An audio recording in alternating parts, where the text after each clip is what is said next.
Hey everyone! Tonight we're stepping back in time to a London that's somehow stranger than your family group chat. The roaring 1920s. But forget the glitz, the jazz clubs, and the Gatsby sparkle. We're not dining with flappers and champagne.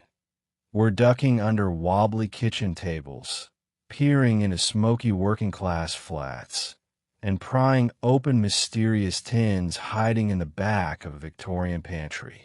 Because tonight, we're discovering the weirdest foods people actually ate in 1920s London. Before you settle in, grab your coziest pajamas, dim the lights, and maybe turn on a little white noise for that late-night mood. Now, let's think for a second. What did Londoners really eat back then? Was there anything besides tea, beans, and existential dread? Did anyone truly enjoy jellied eels? Or was that just a public dare gone horribly wrong? How did people survive dinners that included boiled sheep's heads, dripping sandwiches, and desserts made from stale bread and lard? Would you risk your life for a bowl of mock turtle soup? Or is that just a 1920s version of canned ravioli after midnight? So, here's the challenge. Could you make it through a single day eating what an ordinary Londoner did a century ago? Boiled cow heel, stargazy pie, something ominously called potted meat. No Google, no avocado toast, no oat milk salvation. Welcome to 1920s London, where every meal is an adventure and survival starts with breakfast. Your wallet's thin. Your appetite's braver than your common sense, and you're about to face a breakfast that's more mystery than meal. Good luck. You roll out of bed and greet the London fog. Breakfast is waiting. A slice of fry bread, sew up beef drippings, a pile of baked beans, maybe a few slippery kippers staring up at you. This is not your continental croissant moment. Here, the morning meal is both a dare and a declaration of war on your arteries. Let's set the scene.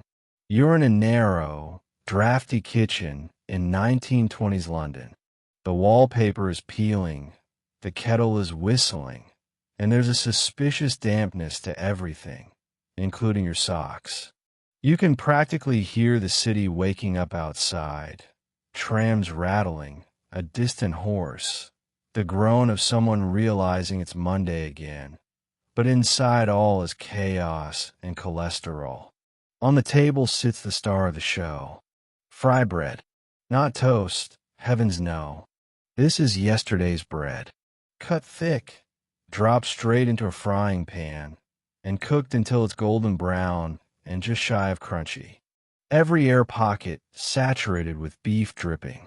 If you squeeze it, you could probably lube a bicycle chain. In a modern kitchen, this would be a scandal. Here, it's breakfast, and the smell is so rich it could probably buy you a round at the local pub. Then there are the beans. Not the dainty, lightly seasoned beans you find on trendy brunch plates, but baked beans swimming in a sauce so sweet and thick it might qualify as a dessert in other countries. The beans don't just sit there. They announce themselves. They're hearty, hot, and somehow manage to get on absolutely everything else on your plate. Every bite is a commitment. And if you drop one on your shirt, you're wearing that badge all day.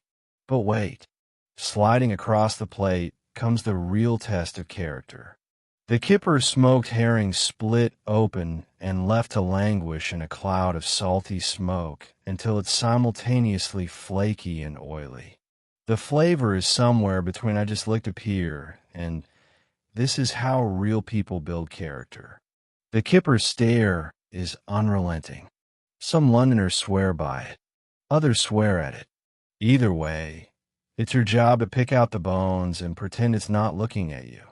Eggs may make an appearance, but forget the Instagram perfect sunny side up. These eggs are scrambled, boiled, or fried in that same beef dripping, their edges curling up like they're trying to escape the plate. They taste like history, and a little bit of last night's dinner. Let's not skip the meat. A rasher of bacon is standard, thick, salty, and usually more fat than flesh. If you're really splashing out, you might get a sausage. But in 1920s London, sausage is a broad church. Sometimes it's pork, sometimes it's bread, rusk, or whatever the butcher swept off the floor that morning. Texture is a suggestion, and you'll never bite the same sausage twice. If you think this breakfast is heavy, wait until you get to the black pudding. Yes, the legendary blood sausage made from pig's blood, oats, and fat. Black pudding is what happens when you look at leftover ingredients and say, let's not waste that. The first bite is confusing. The second is alarming. And by the third, you're either a convert or making a mental note to move to France. Now imagine washing all this down. Forget artisan coffee. The only thing dark and rich in this house is the tea, brewed strong. Serve in a mug the size of a flower pot and dark enough to hide whatever floaties survive the kettle. If you're lucky, there's milk. If you're not, there's still tea and you will like it. Let's do a quick modern comparison. Ever tried a detox smoothie after a night out? This is the exact opposite. Eating the full 1920s breakfast is like building your own internal sandbag wall against the coming day. It's not about flavor. It's about fortification and possibly about daring your internal organs to revolt. Your arteries, they're trembling. Your stomach both grateful and confused. But here's the thing. You're ready. This breakfast was designed for people who worked 12-hour shifts, walked everywhere, and considered running water to mean dashing outside in the rain. As you sit at the wobbly kitchen table, sapping up stray beans with the last triangle of fry bread, you realize two things. One, breakfast is less a meal and more a survival strategy. And two, you have at least 3 more meals to go today. Good luck, because in 1920s London, if breakfast didn't kill you, you probably had a fighting chance to make it to lunch. Step right up to the East End pie and mash shop. In a bowl shimmering under the fluorescent lights, sit the city's pride and joy. Jellied eels, chopped, boiled, and set in a wobbly, savory jelly. They look like something your cat coughed up, but in 1920s London, this was dinner and a show. Let's paint the scene. You shuffle into the shop, dodging a crowd of hungry locals and the persistent cloud of vinegar fumes. The air hums with chatter. Boots scuff against the cracked linoleum. And somewhere in the corner, a piano pounds out a tune that's seen better days. The menu isn't long.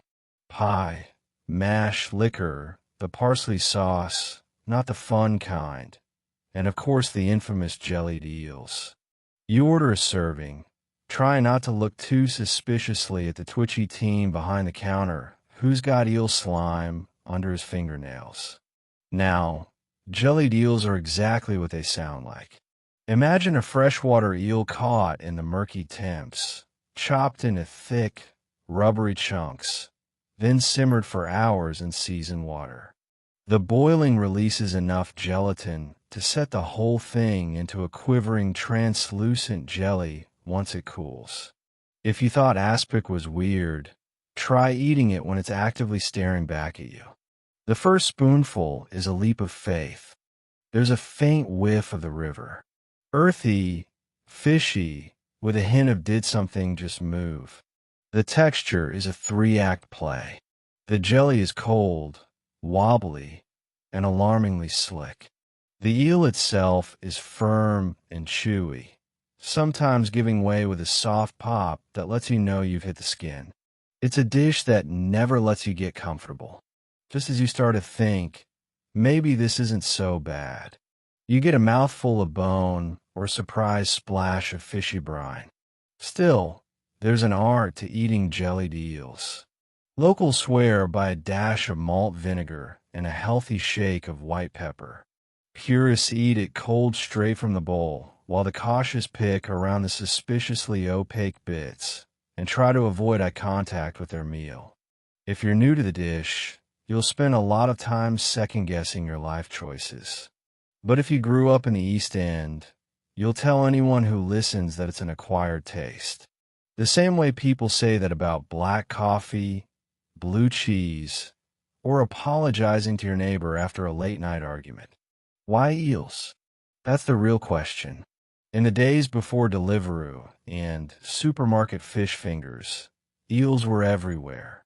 The temps teemed with them, slippery and plentiful. They were cheap, packed with protein, and impossible to overfish. Londoners could count on them for a meal that filled you up, stuck to your ribs, and most importantly, could survive days in the open air without turning into a biohazard. Jellied eels, the original shelf, stable snack. It's not just about eating. It's about tradition. Families would crowd into eel shops on Saturdays. Kids squabbling over the biggest pieces. Grown-ups dousing their bowls with vinegar like they were putting out a small fire. Street hawkers sold paper-wrapped portions to workers heading home from the docks. And rumors swirled about which shop made the best jelly, thick, thin, clear, or suspiciously gray. There's a weird kind of pride attached to jellied eels. Eat one, and you've earned a badge of honor. Eat two, and you're basically a local. By the third, you're immune to peer pressure and possibly to taste itself. It's the sort of food you bring up at parties. Not to impress anyone, but to warn them. Don't complain about pineapple on pizza until you've had cold eel and a bowl of fish jello. If you're comparing to modern times, think of it this way. It's not so different from that one friend who insists on kombucha or the coworker who's way too into fermented soybeans. Every city has its edible rite of passage. Jellied eels just happen to be London's most slippery handshake. By the end, you've either developed a weird fondness for the stuff or you're vowing never to trust a wobbly food again.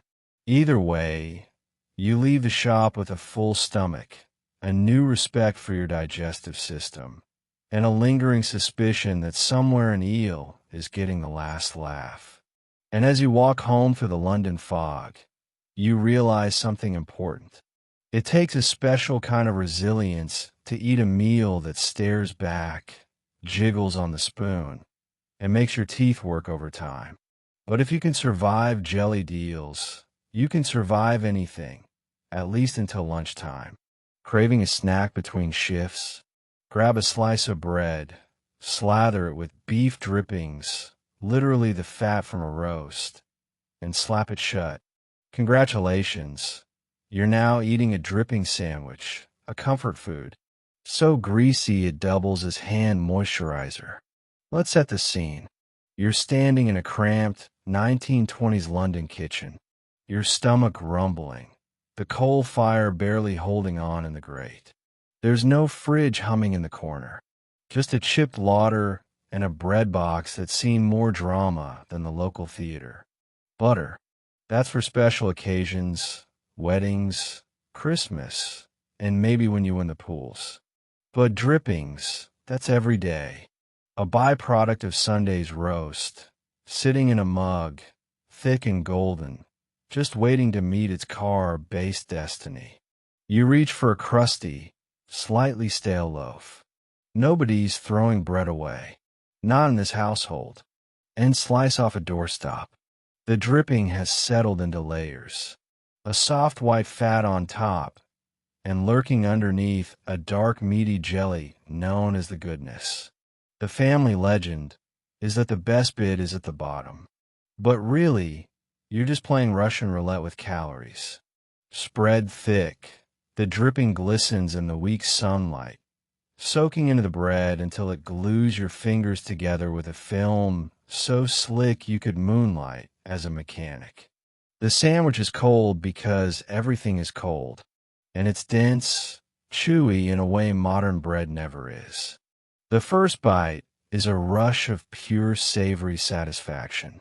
salty, beefy, and inexplicably comforting, like a memory of every roast dinner you've ever had, concentrated into a single slippery moment.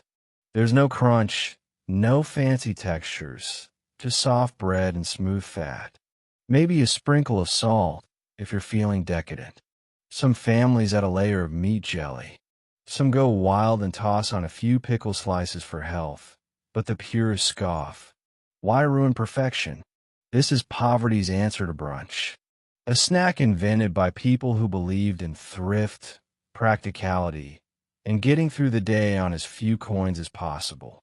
You eat it standing up, hunched over the kitchen sink, because dripping sandwiches are not to be trusted around clean clothes. One wrong move, and you'll be wearing that snack for the rest of the week. Children love it, mostly because it's forbidden by doctors and dentists everywhere. It's the kind of food that sticks with you literally and emotionally long after the last crumb has vanished. So why dripping? For most Londoners, it's about survival. Meat is precious, expensive, and usually reserved for Sundays, funerals, or when your uncle comes home from the Navy. But the drippings, the savory runoff, the fatty leftovers from roasting beef or mutton, those are democratized luxury. You save every drop, let it cool in a tin on the windowsill, and scoop out a bit whenever hunger or nostalgia strikes. And make no mistake, nostalgia is half the flavor. Ask anyone who grew up in London before the age of supermarkets, and they'll go misty-eyed talking about dripping sandwiches.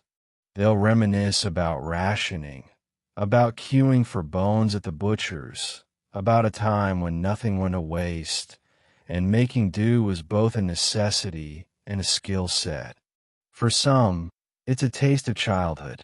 For others, it's a badge of honor, proof that you know how to squeeze comfort from the leftovers of comfort food. Let's compare. Today's snacks are engineered for crunch, flavor balance, and mouthfeel. Dripping sandwiches laugh in the face of modern nutrition. They're honest. They're unapologetic. They are a love letter to calories and a gentle threat to your cholesterol. And yet, there's a strange satisfaction in eating a dripping sandwich. It's the kind of working-class magic that says, we might not have much, but we'll make something out of it. It's simple. It's filling. And it's a culinary dare to anyone who thinks avocado toast is daring. Sure, your arteries might file a complaint, and your hands will smell like beef for the rest of the day. But for a brief, glorious moment, you're full. You're satisfied. And you understand something about resilience. Because in 1920s London, you didn't just eat to live. You ate to remember, to endure, and sometimes just to get through the shift. And if you could wring happiness out of a slice of bread and a smear of Sunday's leftovers, then you were richer than you realized. Now go wash your hands.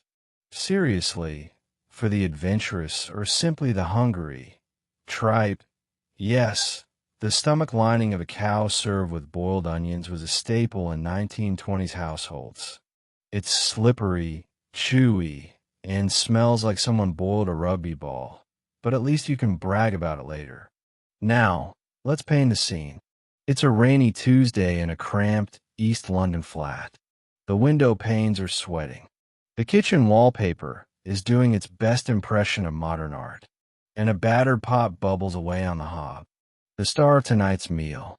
Tripe. Not steak, not roast, but the part of the cow that spent its former life as a sort of digestive trampoline.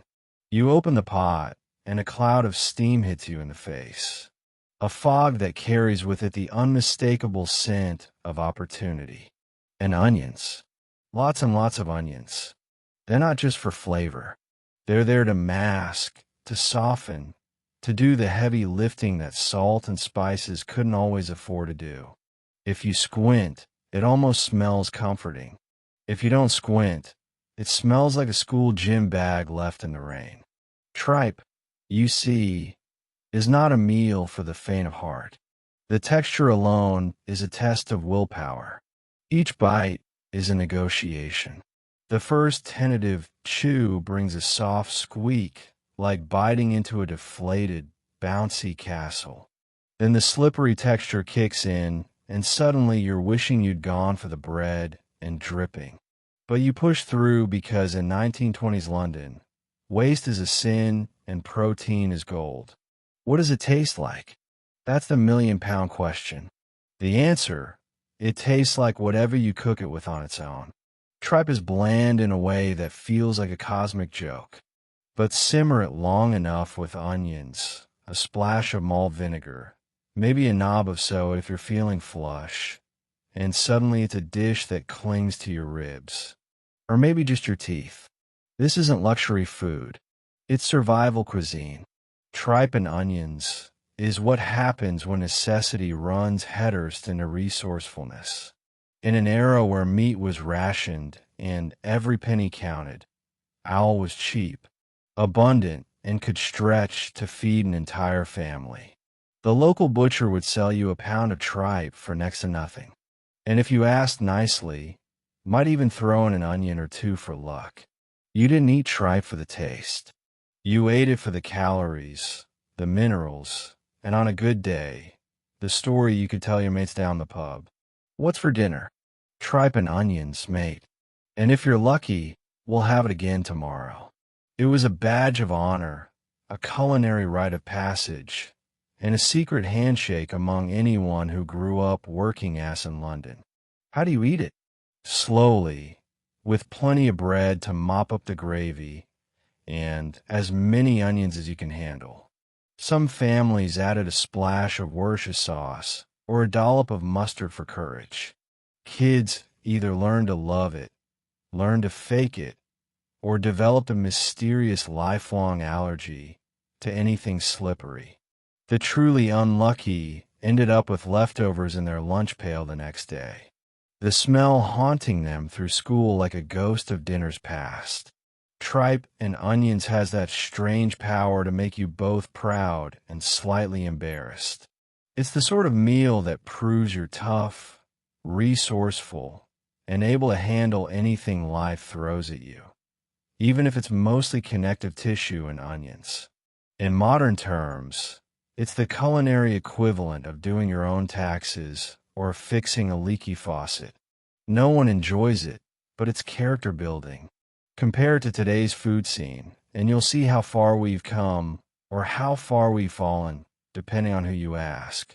In some hipster restaurants, tripe is making a comeback, served in tiny ironic portions and paired with artisanal pickles. But back in the 1920s, it was served with no fanfare. Just a big plate, a cloud of steam, and the hope that tomorrow's dinner might come from a part of the animal with less backstory. And when you finished the last bite, survived the texture, and cleaned your plate, if you can handle tripe and onions, you can handle just about anything. Or at the very least, you've earned the right to order chips tomorrow. When times are tough, dinner gets creative. Enter bread and dripping. Cold, congealed fat spread on a thick slice of yesterday's loaf. It's like margarine. If margarine was invented by someone actively feuding with flavor. Let's set the scene. It's a damp evening in 1920s London. You're back from a long day, spent on your feet, maybe shoveling coal, cleaning houses, or wrangling 3 kids in a sack of laundry. There's a chill in the air. The gaslight flickers in the hallway, and the kitchen is just warm enough to fog the window with your breath. Dinner needs to happen, but there's nothing waiting in the oven but a vague sense of disappointment. Enter the dripping jar. The dripping jar lives on the windowsill or at the back of the larder. A chunky mug or crock filled with a collected runoff from every roast or stew your family's managed to afford in the last month. It's a badge of thrift, a symbol of stubbornness, and a reminder that every scrap counts. Peer inside, and you'll see two layers. The solid white waxy fat on top, and underneath the jelly, a mysterious, meaty, quivering ooze that parents promise is the best part, but children instinctively avoid. You grab a loaf of bread, not the bakery fresh, crusty marvels you see on social media, but a squat, dense hunk you bought 2 days ago for a few pence. You cut a thick slice, soaring through the chewy crust, and hoping there aren't any unadvertised surprises lurking inside. Then you spread a generous spoonful of dripping right on top. The fat softens just enough to melt into the bread, making each bite rich, savory, and suspiciously lubricated. If you close your eyes and squint, it almost feels luxurious. Almost. The first bite is cold, silky, and unexpectedly filling. It's salty, a little beefy, and leaves a thin film on the roof of your mouth. A sensation somewhere between comfort and a gentle threat from your cardiovascular system. The bread itself is more vessel than treat, absorbing the fat and lending a little chew to the otherwise slippery affair. If you're lucky, you get a streak of the jelly, which tastes intensely meaty, like concentrated stew, but with the consistency of a nervous handshake. This is dinner, not by choice, but by necessity. For working-class Londoners in the 1920s, bread and dripping was the fuel that kept you moving through endless shifts, ration lines, and gloomy afternoons. There's no pretension, no garnish, and definitely no apology. If you want to dress it up, you might add a sprinkle of salt, a few slices of raw onion for crunch, or on special occasions, a dab of mustard to convince yourself you're having a culinary adventure. You didn't eat bread and dripping because you were seeking new flavor experiences. You ate it because it was cheap, filling, and didn't require cooking skills beyond spread with knife. Children would rush home from school hoping for sweets, and instead get handed a thick slice smeared with fat. It's a flavor you never really forget, no matter how many decades and dietary guidelines come between you and your childhood. For some, bread and dripping meant comfort and togetherness. Families gathered around a scrubbed wooden table, passing the loaf and trading stories about who'd had the hardest day. For others, it was a culinary low point, a dish remembered less for nostalgia and more for its uncanny ability to reappear in childhood nightmares. Either way, it was a rite of passage. If you'd grown up on bread and dripping, you earned a certain badge of toughness, a secret handshake among people who knew how to stretch a shilling and wring comfort out of leftovers. Let's be honest, modern snacks don't stand a chance in this league. Your protein bar is a dessert by comparison, and even the most unadorned toast looks like royalty next to bread and dripping. There's no clever branding, no claims of health benefits, just unvarnished survival, one greasy slice at a time. And yet, there's something quietly heroic about it. Bread and dripping is proof of resilience, creativity, and the ability to find sustenance, and even a little comfort in the unlikeliest places. It's the edible equivalent of patching your socks or reusing last year's school uniform. Practical, resourceful, and just a little bit rebellious against the odds. So, you finish your dinner, wipe your hands on a napkin that's really just an old shirt sleeve, and wonder what tomorrow's meal will bring. Maybe there'll be a bit of cheese, or if the butcher's feeling generous, a scrap of bacon to toss in the pan. But tonight, you survived. You're mostly full, and you've kept the tradition alive. Because in 1920s London, bread and dripping was more than a meal. It was a small act of defiance, and a reminder that sometimes the simplest things really do get you through. Victorians missed their turtle soup, but turtles were rare and expensive. So the mock version using calf's head, brains, and various bits became the poor man's delicacy. The taste somewhere between beef stew and don't ask. Let's drop you straight into the kitchen where the day's special is simmering away in a battered stock. The aroma is heavy, beefy, earthy, and faintly unsettling with a hint of Grandma's laundry day. You peer into the pot and see what looks like a witch's inventory. Chunks of gelatinous meat, odd bones, a handful of herbs, and the disconcerting shimmer of fat glistening on the surface. Welcome to the world of mock turtle soup, where ambition outpaces ingredients and culinary optimism is at an all-time high. The recipe is less a set of instructions and more an improvisational jazz solo, depending entirely on what was on sale at the butcher's or what could be borrowed from the local market. The main star, cow's head. Yes, you read that right. Every piece from cheeks to tongue to the delicate wobbly bits you'd rather not identify. The head is boiled for hours until it yields a rich, sticky broth thick with collagen and the faint echo of childhood regrets. As the soup simmers, you toss in whatever you can find. Carrots, onions, a limp stick of celery, maybe even a bay leaf if you're feeling extravagant, and crucially hard-boiled eggs sliced and added near the end for a tart-like texture, at least in someone's fever dream of culinary accuracy.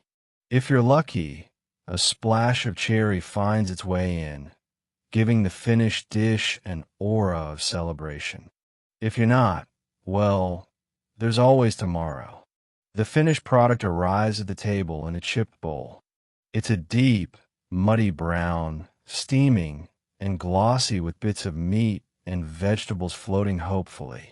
You take your first bite, and the flavor is complicated, rich, savory, surprisingly hearty, with a texture that is at once silky and alarmingly lumpy. One moment you're chewing something delicate, the next you're crunching a tiny bone. It's the culinary equivalent of a trust exercise, except the soup is the one testing you. Let's talk texture. Some bites are creamy, thanks to the slow-cooked gelatin. Others have a suspicious springiness that can only be described as medically interesting.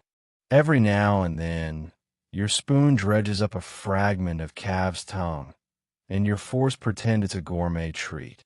There's always the risk of hitting a rogue bit of brain, or if you're really lucky, a sliver of eyeball. It's the sort of dish that demands courage, or at least a good story for the pub later. Why did Londoners subject themselves to this edible masquerade? Simple. Real turtle soup was the height of Victorian luxury. But unless you had friends in the West Indies and a private menagerie, turtles were out of reach. Enter the ingenious, slightly desperate solution. Make do with what you had and hope nobody asked too many questions. Mock turtle soup was the original fake it till you make it. Served at both grand banquets and modest family tables. Sometimes with pride, sometimes with a sense of collective denial. Eating mock turtle soup wasn't just about dinner. It was about respectability.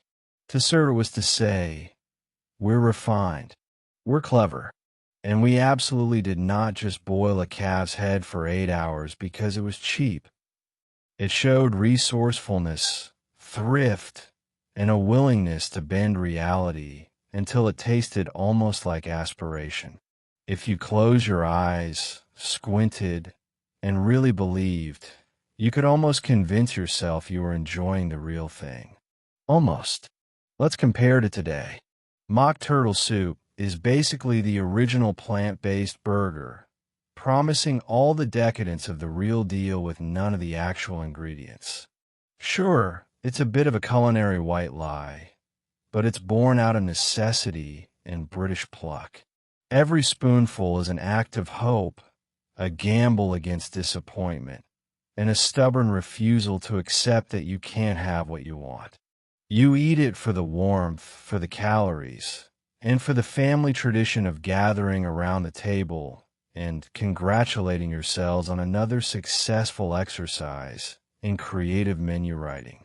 By the last bite, you're either deeply impressed or deeply suspicious, but you're definitely full. You've survived not just dinner, but a rite of passage, a bowl of edible improvisation, rich with history, thrift, and just a hint of denial. And that in 1920s London was enough to call it a meal. Nothing says waste not. Why not like a sheep's head bubbling away in your soup pot? Cheeks, tongue, even the eyes. Everything gets eaten. It's like a staring contest, but you always lose. Let's step into the 1920s London kitchen. There's a damp chill in the air and the sound of rain on thin glass.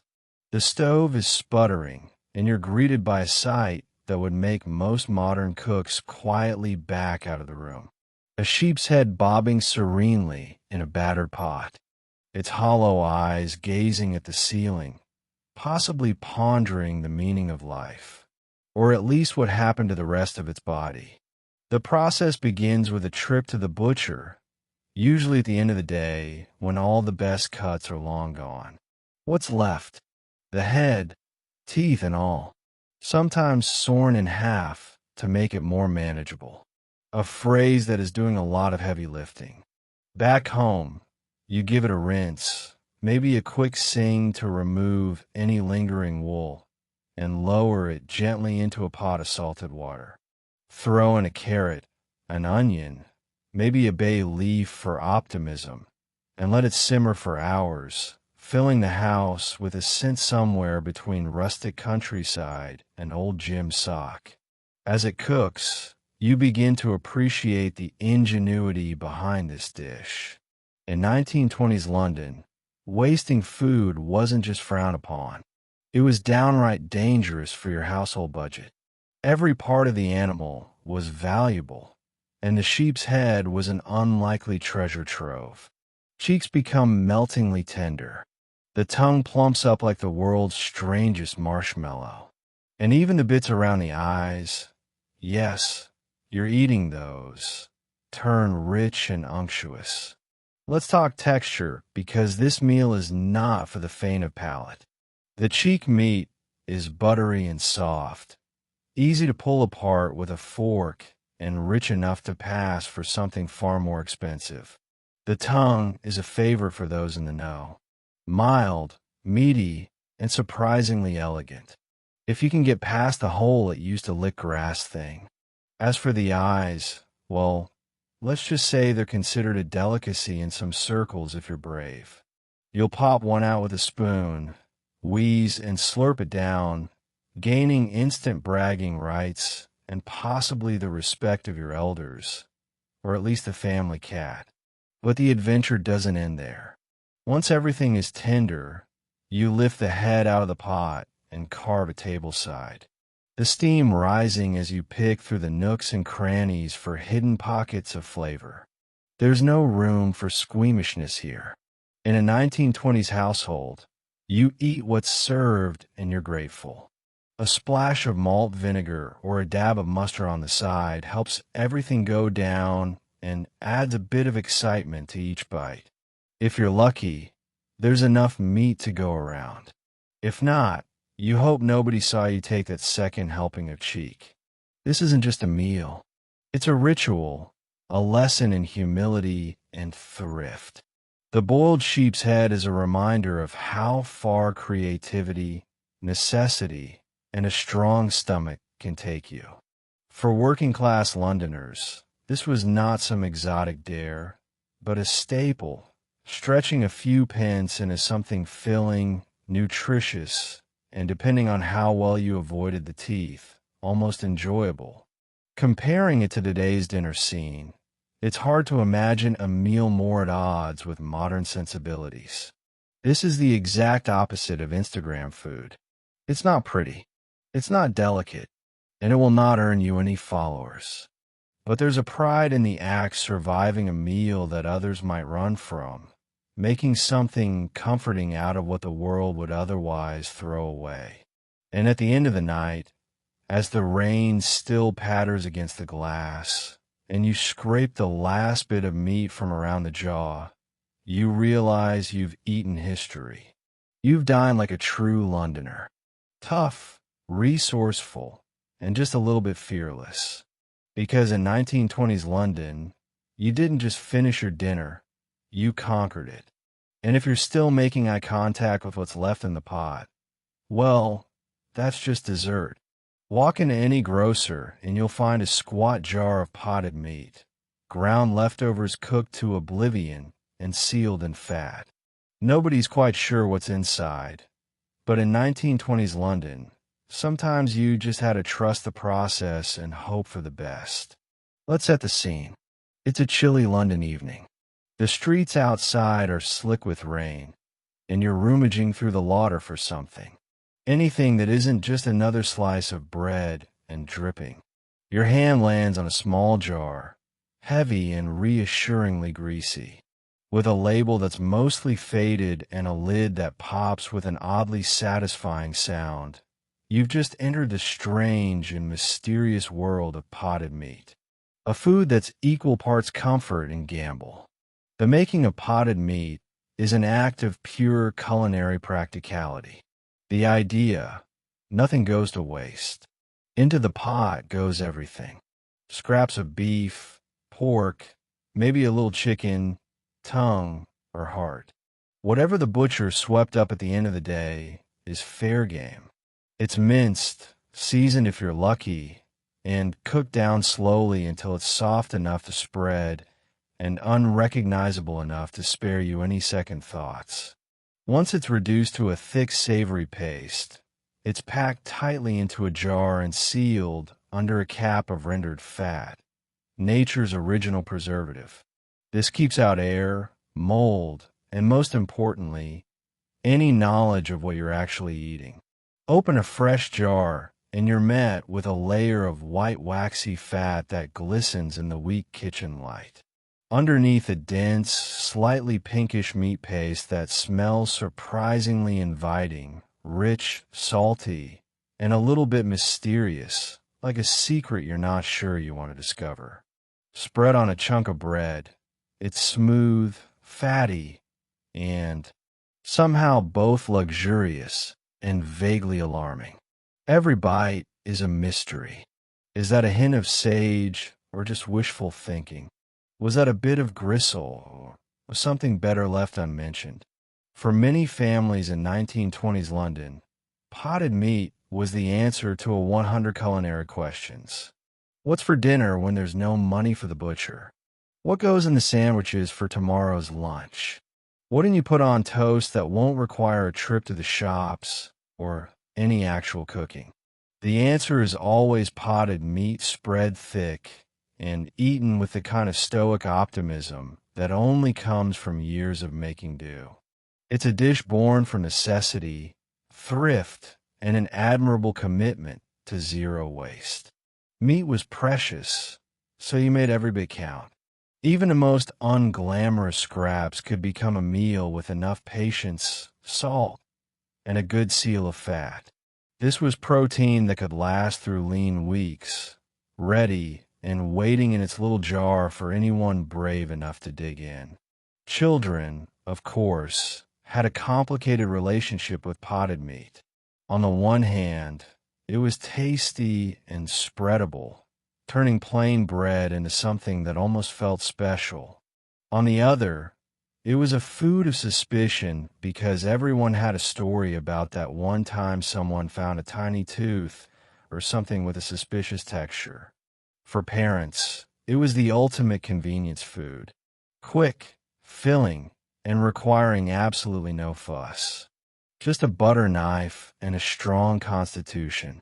Compare potted meat to today's convenience snacks, and you'll see the differences are mostly in branding and plausible deniability. Modern lunch meats and spreads are just as mysterious, if a little more polished, and less likely to include accidental extras. But in 1920s London, potted meat was a culinary dare, a test of your trust in the food supply chain and your willingness to believe that what you didn't know couldn't hurt you. Usually, some families even got creative, mixing potted meat with pickles, onions, or leftover gravy to stretch it further or hide any characterful flavors. A thick layer of mustard could cover a multitude of sins. And if you added enough salt, you could convince yourself it was a delicacy, at least for as long as it lasted.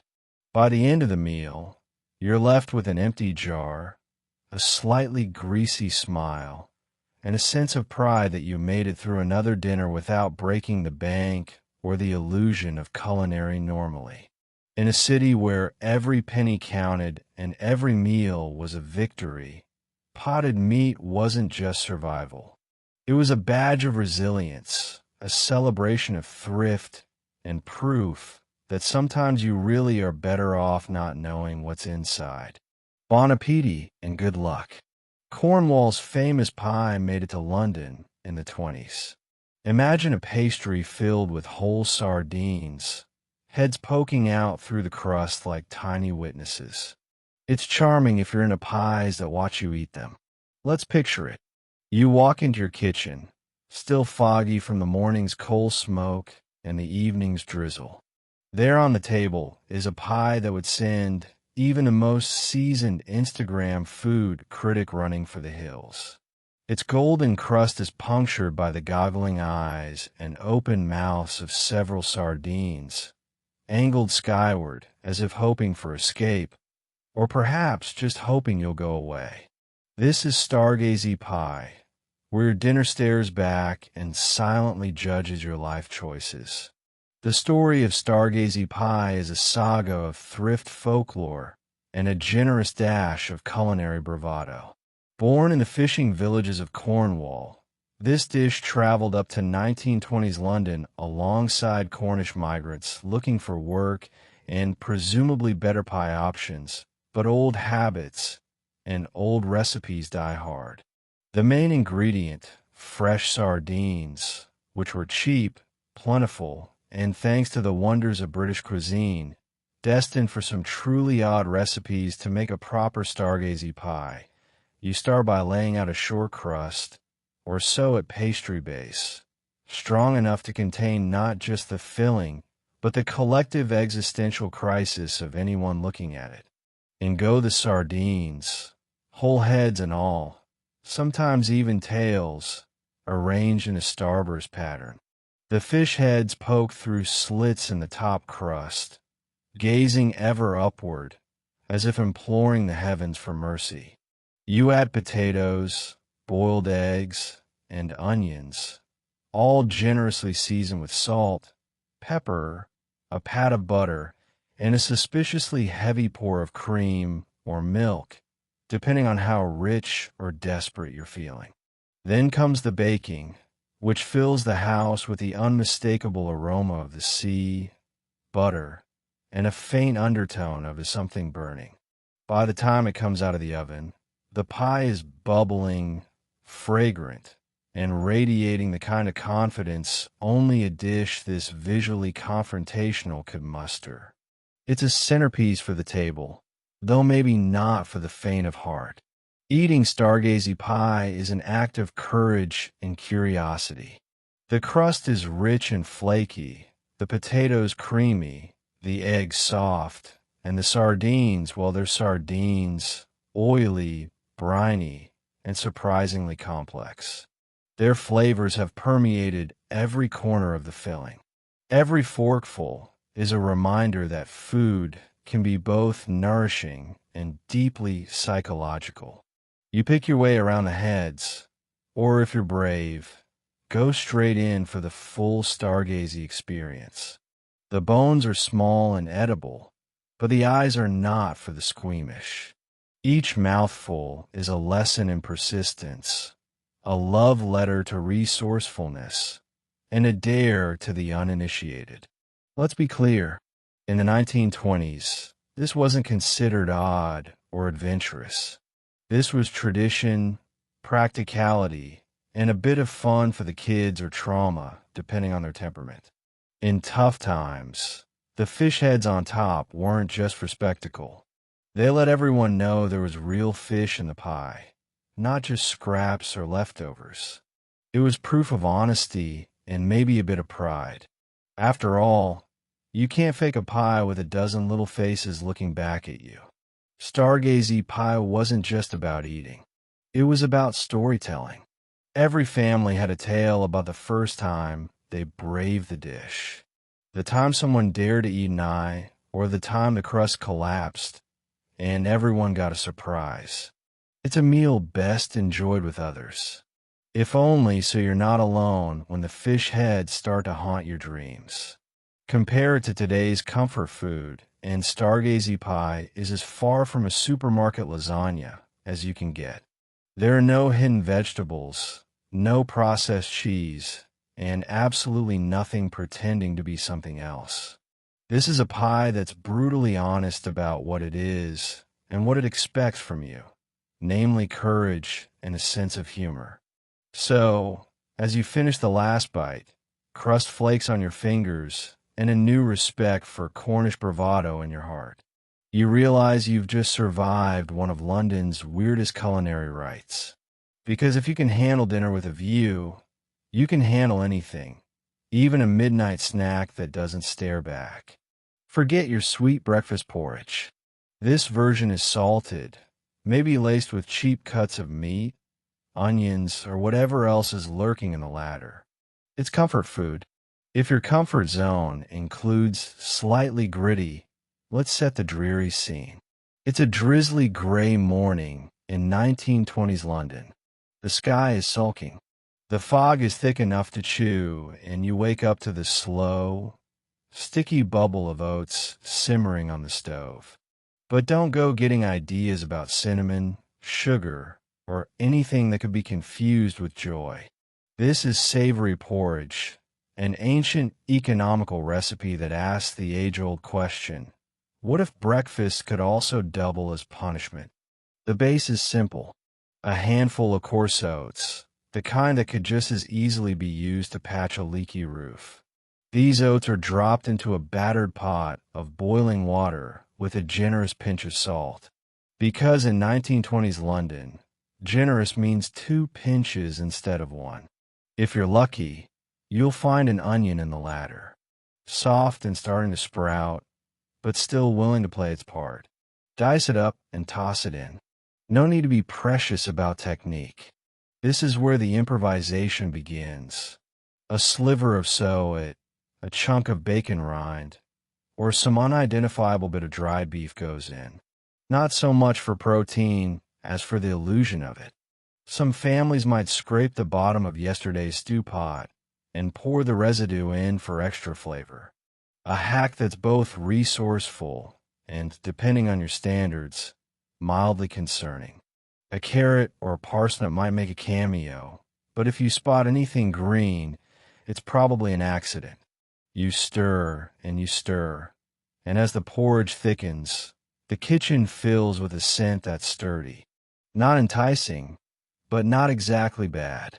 It's the aroma of hard times and harder resolve, like someone tried to bottle the spirit of survival and accidentally spilled it on the hob. By the time the porridge is done, it clings to the spoon with the kind of tenacity that would impress a bricklayer. Each spoonful slides out of the pot, landing on your plate with a dignified thud. How does it taste? Well, it's salty. It's warm. The oats are soft, but still a little gritty. The meat, if you can find it, is chewy, and the onion provides a rare spark of flavor, like a single working light bulb in a long tunnel. Every bite is an exercise in managing your expectations. Some mouthfuls taste vaguely of last week's dinner, others of honest effort, and the eternal hope that tomorrow there'll be a bit more bacon. You eat it hunched over the table, maybe shivering a little as the damp seeps through the walls. Conversation is minimal because nobody wants to admit that this porridge is both breakfast and lunch. Children might eye the bowl with suspicion, adults with resigned determination. Still, there's something weirdly comforting about the ritual of it all. The way it sticks to your ribs, the way it fills you up just enough to get through the morning shift, and the way after a few bites, you almost stop noticing the bits of unidentifiable gristle. Modern comparison. Imagine overnight oats. If you took out the berries, the honey, and the hope, savory porridge is the anti-smoothie bowl. No color, no toppings, just relentless, honest sustenance. It's food with no room for pretension. A dish that survived centuries because nobody could ever figure out how to make it any fancier. By the end of the bowl, you're neither happy nor sad. You're just full, which in 1920s London is victory enough. You scrape up the last bite, wipe your mouth, and get ready to face the fog once again, powered by the kind of fuel only the truly determined could appreciate. Because here in the kitchens of old London, even the porridge has character. And sometimes that's all you need to make it through another gritty day. It's exactly what it sounds like. The hoof simmered until soft, served with vinegar and parsley. In some circles, this was a delicacy. In most, it was just a Tuesday. Let's set the scene. You arrive home after a long day, dodging tram cars and the vague threat of rain, only to be greeted by a familiar aroma wafting from the kitchen, one that hints at both soup and shoe repair. On the stove, a heavy pot bubbles with promise, its lid rattling like a warning. Tonight's main course, cow heel, also known as cow's foot. If you're lucky, your household calls it by a fancier name, calf's foot jelly. But there's no disguising the truth. You're about to eat something that was just this morning literally walking around. Preparation is an act of endurance and faith. First, you scrub the hoof until it's as clean as anything can be that spent a lifetime in mud. Next, you lower it into a pot of water with onions, maybe a carrot if you're flush, and a handful of peppercorns. The whole concoction simmers for hours, turning the water cloudy and sending a smell through the flat that's half comforting. Half please open a window. Over time, the tough collagen breaks down. The flesh goes tender, and what's left is a wobbly mass that could double as a prop for a low-budget horror film. When dinner is served, everyone gathers around the table with a mix of anticipation and resignation. The cow heel is ladled out in generous chunks, pale and gelatinous, glistening on the plate in a way that can only be described as challenging. Some households serve it in broth. Others cool it until the natural gelatin sets, slicing it into quivering slabs and serving it cold.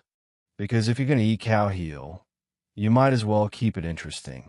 Flavor-wise, boiled cow heel is not going to win any awards for subtlety. The texture is springy, the flavor mild, with most of the heavy lifting done by whatever you sprinkle on top.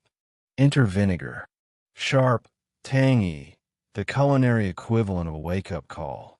A healthy paw over the cow heel cuts the richness and adds a jolt of acidity that makes you forget, at least briefly, exactly what you're eating. Parsley adds color and maybe the illusion of health. Salt and pepper are applied liberally because cowhell on its own is about as seasoned as a blank diary. It's a dish that divides families.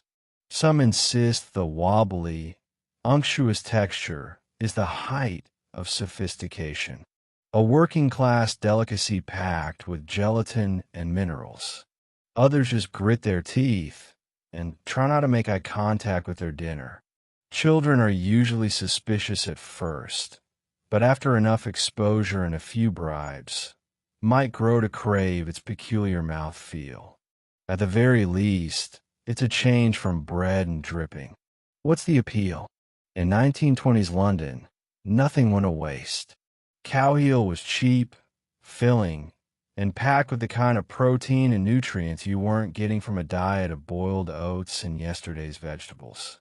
If you were lucky, you'd get a little meat attached, a hidden treat among the chewy tendons and jelly.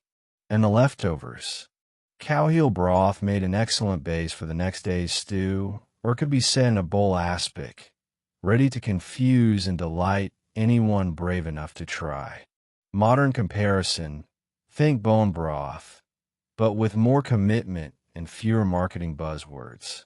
There's something strangely satisfying about scraping the last bit of gelatin from your plate and knowing you've honored every part of the animal. You finish dinner, maybe not feeling lighter, but certainly fortified, ready to take on the world, or at least the next damp morning. So, if you ever find yourself in a kitchen with a bubbling pot, a cow heel, and a sense of adventure, remember in 1920s London, this wasn't a special occasion. It was just Tuesday, and sometimes surviving Tuesday is enough to earn your place at the table. Bright red, salty, and suspiciously bouncy. The saveloy was the hot dog's British cousin found at fish and chip shops across London. Nobody knows what's inside, but everyone knows it stains your fingers.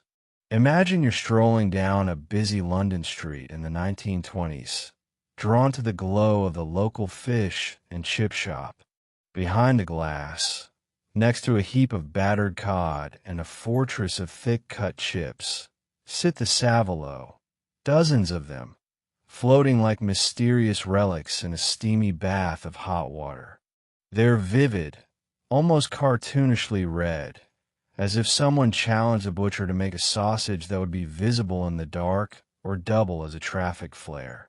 Ordering a saveloy is an act of both curiosity and bravado. The shopkeeper lifts one from the bubbling pot with tongs, drops it onto your paper wrapper, and hands it over with a knowing look. Instantly, your fingers are tinged a lurid shade of pink that no amount of vinegar can remove. The sausage itself is warm, glossy, and boasts a snap when bitten. A feature more often discussed in hushed, confused tones than openly celebrated. What's in a saveloy? That's a question best left unasked and unanswered. Officially, it's a mixture of pork or maybe beef or both, depending on which part of town you're in. Breadcrumbs, rusk, spices, and, crucially, an amount of salt that could preserve you until next Tuesday. All of this is whirled into a fine paste, stuffed into a casing, then cooked and dyed that legendary red. The flavor is salty, peppery, and not quite like anything else. More robust than a hot dog, but somehow less specific than any other sausage on earth. The texture is where the saveloy really shines, or perhaps more accurately, bounces. Each bite has a satisfying resistance, as if the sausage is politely but firmly refusing to be chewed too easily. There's a subtle graininess from the breadcrumbs, but the overall impression is smooth, springy, and let's be honest, a little bit mysterious. Savoys are the great equalizer of the British takeaway. Cheap, cheerful, and available to all. They are beloved by children who love the color, respected by night shift workers who appreciate the salt, and accepted by adults who have learned that sometimes life's mysteries are best enjoyed, not solved. Served plain, or more commonly, with a generous squirt of bright yellow mustard, the saveloy stands tall as the snack of the hungry and the hurried. Eating a saveloy is a sensory event. The snap of the casing, the rush of salty, spiced meat paste, the way the color migrates from your hands to your napkin, to your shirt, and sometimes to your soul. It's a taste that lingers, a reminder of quick meals and loud evenings in noisy chip shops. You eat standing up, leaning on the counter, while the man next to you orders a second one for the missus. And kids argue over who got the bigger sausage. Why was the Savoy so popular? Partly, it's because it was affordable, sturdier than a fish finger, more exciting than a meat pie, and less of a commitment than a whole roast dinner. Partly, it's because it was reliable. No matter what else was happening in London, the Savoy would always be there, bobbing in its pot, ready to fill your stomach and stain your fingertips. Modern foodies might recoil at the ingredient list, the color, the uncertainty.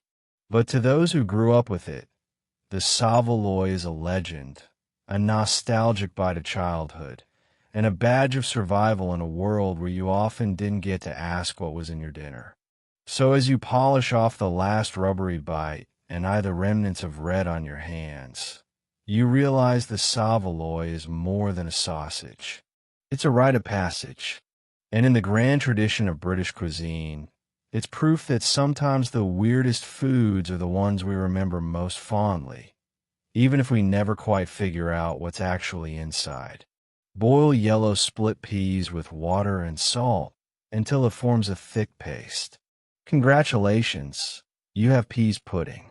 The condiment that's somehow blander than water, but cheaper than butter. Let's imagine the kitchen, a drafty 1920s London flat. The walls sweating with condensation. The air heavy with the unmistakable scent of boiled legumes. On the hob, a battered pot bubbles quietly.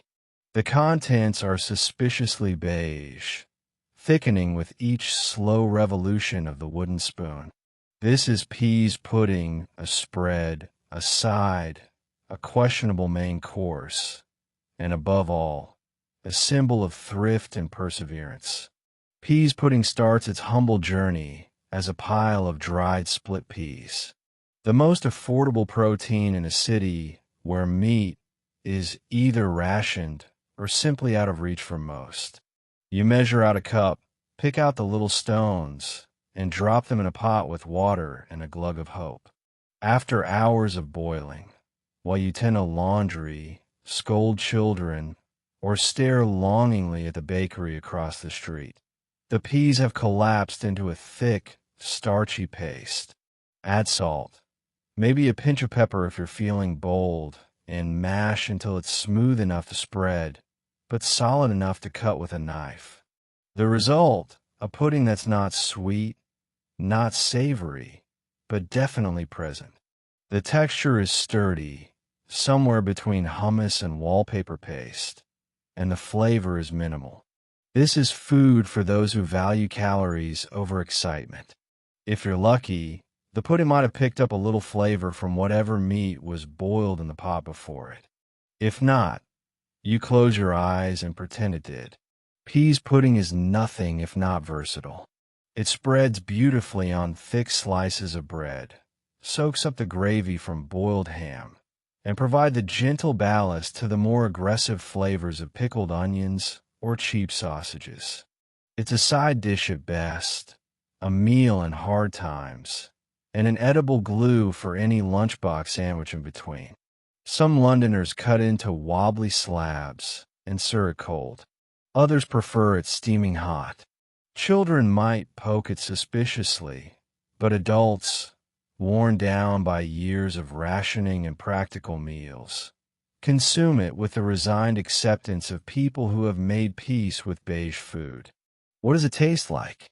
Mild, earthy, and oddly filling. It's the kind of dish you can eat in silence and only realize halfway through that you finish your portion. Peas pudding is a texture more than a taste. Thick and substantial, clinging to bread or meat with the determination of someone who refuses to be left off the plate. If it gets cold, it sets up firm, slicing into clean blocks that can be stacked, packed, or if necessary, used as an improvised building material. Every family had their own trick to liven up the pudding. A splash of vinegar, a dollop of mustard, a sprinkle of chopped herbs, or in a moment of wild abandon, a knob of butter melted over the top. But make no mistake, peas pudding was about getting full, not getting fancy. Compare this to the spreads and dips of today. Guacamole, hummus, even Marmite and peas pudding is a culinary wallflower waiting at the edge of the party, hoping someone will notice its solid, dependable nature. But there's a comfort in that. It's a reminder that sometimes survival means finding satisfaction in the simplest things, making do with what's cheap and plentiful, and turning it into something that gets you through another long shift. So, as you scrape the last bit of pudding onto your bread or tuck it next to a slice of boiled ham, remember you're not just eating to fill your belly. You're partaking in a long tradition of thrift, ingenuity, and a stubborn hope that next time dinner might be just a little more exciting. But for tonight, it's peas pudding, spreadable, splittable, and reliably, comfortingly, almost unforgettably bland. Want something sweet? Enjoy your bowl of prunes. Slow cooked until they surrender all texture. Good for digestion, bad for everything else. Now, let's step back into a 1920s London kitchen. Dinner is done. The plates are cleared, and it's time for dessert, if you can call it that. There's no cake cooling on the windowsill, no spotted dick steaming on the stove. Instead, you get a chipped bowl filled with stewed prunes glistening darkly under the gaslight. It's the color of ambition and the texture of a bruise. This is what passes for a treat, though it's unclear whether it's meant for your sweet tooth or your lower intestine. Making stewed prunes is a simple affair. You take a sack of dried prunes, one of the few fruits that can survive both time and British weather. Toss them in a pot with water and simmer for what feels like forever. Maybe you add a spoonful of sugar if the budget allows. Maybe a slice of lemon or a stick of cinnamon if you're feeling daring or festive. Mostly, though, it's just prunes and patience. The fruit soaks up the liquid, plumping until each one is a glossy, wrinkled orb that quivers at the touch of a spoon. By the time it's served, any hope of bite or texture is long gone. What you and his lie get is a sweet, sticky mass, almost a compost, with a flavor best described as earthy nostalgia. The syrup is inky and surprisingly rich, coating your tongue and hinting that you might, against your better judgment, actually enjoy this.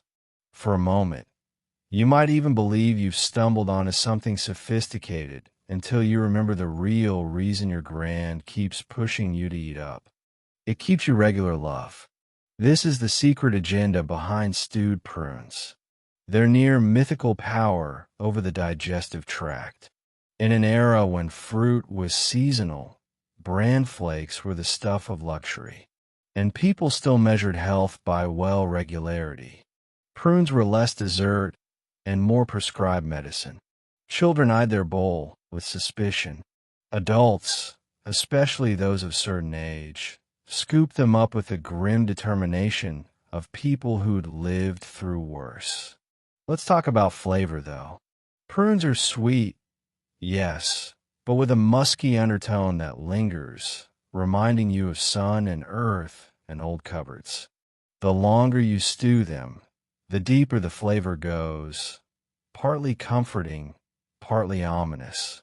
The syrup that pools at the bottom of the bowl is almost decadent, clinging to every surface, staining spoons, and possibly your memory. Serving options are limited. Some Londoners spoon their stewed prunes over bread or a biscuit for a proper pudding, while others pair them with a little custard or rice to spread out the flavor.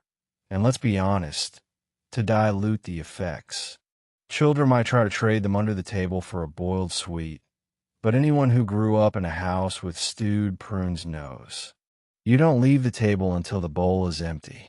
The threat wasn't the flavor. It was the consequences of not complying. In the modern world, Stewed prunes have been rebranded as a superfood, a fiber-packed miracle, perfect for smoothies and health-conscious snackers. But in 1920s London, they were humble, affordable, and more functional than fun. Dessert technically threat only if you had other plans the next morning. So, as you finish your bowl, wiping the last sticky streaks from the sides, you're left with a strange sense of accomplishment. You've eaten your dessert, honored tradition, and probably set yourself up for a brisk start tomorrow. In a world before probiotics and fancy yogurts, stewed prunes were the original gut health solution. Sweet, sly, and just a little bit sinister. That's the magic of old London, where every treat came with a twist, and every dessert was also somehow a dare. After Sunday's roast comes Monday's cold meat pie, leftover bits, gelatin, and pastry. Served cold with an air of resignation. It's the original British meal prep. Let's drift into the faded warmth of a 1920s London kitchen. The weekend celebrations, such as they were, are over. The roast is gone. The washing up is only half finished, and the mood is as gray as the sky outside. Monday rolls in with the unstoppable momentum of the temps at high tide. Breakfast is long past, and now it's lunchtime. You open the pantry, rummage through the leftovers, and pull out the solution to your culinary problems. A cold meat pie heavy with promise, and possibly congealed gravy. The construction of this dish is an exercise in thrift and ingenuity. Last night's roast beef or lamb, never the prime cuts, always the odd bits, is chopped, shredded, and maybe even sizzed for good measure. Any slivers of fat, ends of carrot, a few rogue peas, and plenty of wobbly gelatinous gravy get tossed in. All of it is packed into a pastry case, often left over itself, before being covered with a lid and pressed down with a fork. Into the cool pantry it goes, where the flavors can mature, which is to say where the jelly is time to set, and the pie can absorb the unique aroma of old bread, onions, and the faintest whiff of mothballs. When the time comes, you slice into the pie with a kitchen knife that's seen generations of similar Mondays. The cross-section is a marvel of British perseverance. Chunks of meat locked in a clear jelly. Pockets of carrot, maybe a slice of egg, if someone in the family was feeling festive the night before. The pastry is cold, slightly tough, and every bite is a reminder that the best meals are often a little bit accidental. The taste, it's oddly satisfying. The meat is tender from its overnight rest, infused with savory jelly that brings everything together. The pastry is sturdy, designed more to keep the filling in place than to melt in your mouth. Sometimes you'll hit a surprise patch of extra seasoning or a forgotten sliver of onion. More often, though, it's the taste of memory of yesterday's good fortune repackaged for today's survival. Serving is equally pragmatic. Cold meat pie is eaten straight from the tin, one-handed, while standing by the sink or sitting at the table with a chipped mug of tea. No need to dress it up. If you're lucky, there's a dollop of English mustard or a few slices of pickled beetroot on the side. Maybe you'll add a handful of watercress for health, but nobody's fooling anyone. It's still a lunch born out of necessity. Cold meat pie isn't about indulgence. It's about making do, stretching a Sunday roast into Monday's lunch, and sometimes Tuesdays too. In 1920s London, this was the definition of economy. Nothing wasted, everything repurposed, and every meal an answer to the eternal question, what's left? Children might complain, adults might grumble, but everyone eats because that's just the way things are. Modern comparisons fall short. Today's meal prep is all about macros, Instagram photos, and BPA-free containers. Cold meat pie is the original, made by hand, wrapped in wax paper, and perfectly suited to pockets or lunchboxes. It's a taste of the past, salty, rich, and ever so slightly bland. The flavor of a city that knows how to weather storms, both meteorological and financial. So, you finish your slice, brush off the crumbs, and get on with your day. Maybe you dream of next Sunday's roast. Or maybe you just savor the strange comfort of a meal that's equal parts resourcefulness and resignation. In a world where every bite mattered, cold meat pie was more than food. It was proof that you could make something out of nothing. And sometimes that's the best thing on the menu. Take your standard bread dough, add currants, and fold in big dollops of lard. Lard cakes are dense, slightly sweet, and could double as a blunt weapon if needed. Picture a chilly 1920s London morning, the kind where even the pigeons look disgruntled, and the wind seems to come straight off the North Sea. The kitchen is alive with activity. Someone's stoking the fire. The cat is glaring from the windowsill, and on the battered wooden table sits a tray of lard cakes, each one glinting with the promise of calories and the vague threat of dental work. Making lard cakes is a study in practical indulgence. The dough starts much like your everyday loaf. Flour, yeast, salt, water, a pinch of sugar, and if the cupboard is feeling generous, a scattering of currants or raisins. But this is where the fun and the danger to your arteries begins. Into the mix goes lard, and not a shy amount. Chunks are kneaded into the dough, folded and refold, until each cake is marbled with layers of pure, creamy fat. Sometimes the lard is rubbed straight into the flour. Other times it's added in dramatic spoonfuls like a baker with a vendetta against moderation. Once the cakes are shaped thick, squat, and unapologetic, they're left to rise and then baked until golden. The currants peeking out and the lard melting into pockets of richness. When they're finally pulled from the oven, the kitchen smells both sweet and savory, a scent that says, "You'll be full for days, but you'll have to earn it." Eating a lard cake is a commitment. The exterior is firm, almost crisp in places, while the inside is soft but dense. Each bite heavy with the combined weight of bread and fat. The currants add little pops of tangy sweetness, bravely fighting to be noticed amidst the sea of lard. Some cakes are dusted with sugar for a touch of sparkle, but most are left plain.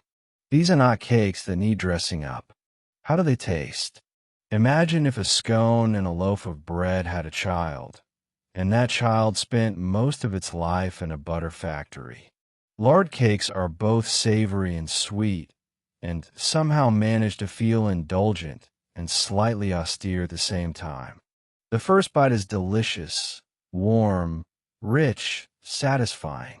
By the third, you start to wonder if you've made a tactical error. By the last, you're either ready for a nap or to challenge the nearest dock worker to an arm wrestling match. In 1920s London, lard cakes were the ultimate working class energy food. Cheap, filling, and easy to make in big batches. They were slipped into lunch pails and handed to children on their way to school or the factory.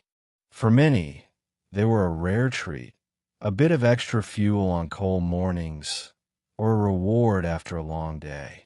They had the added benefit of lasting for days without going stale, their hefty texture acting as a built-in preservative. Modern snacks just don't compare. Protein bars, lightweight, croissants, flighty lard cakes are the original meal replacement, the kind of snack that could keep you on your feet through hours of manual labor, or in a pinch, double as a doorstop or self-defense tool. And unlike today's snacks, there's no list of suspicious additives, just flour, lard, fruit, and enough fortitude to see you through to supper. There's also a strange nostalgia tied to them. For many Londoners, lard cakes taste like childhood, like home, like a time when simple ingredients were made to work harder than they ever should. Each bite is a little piece of family history, dense, sweet, stubborn, and like so much of old London, built to last. So, you take another bite, maybe pour yourself a cup of strong tea, and get on with the day, fortified by the knowledge that you've just eaten something that could outlast an air raid. In a world full of soft pastries and fleeting pleasures, sometimes you just need a lard cake. Tough, filling, and completely unapologetic. Rice, smoked fish, boiled eggs, curry powder. Kedgeree was the breakfast of imperial nostalgia, mixing British thrift with the spices of faraway colonies. Eat it fast before the fish aroma settles in. Let's ease into the kitchen of a 1920s London home. Sunlight leaking weakly through SY window panes. The usual scent of fried bread and boiled tea is replaced just for today by the distinct aroma of something far more adventurous.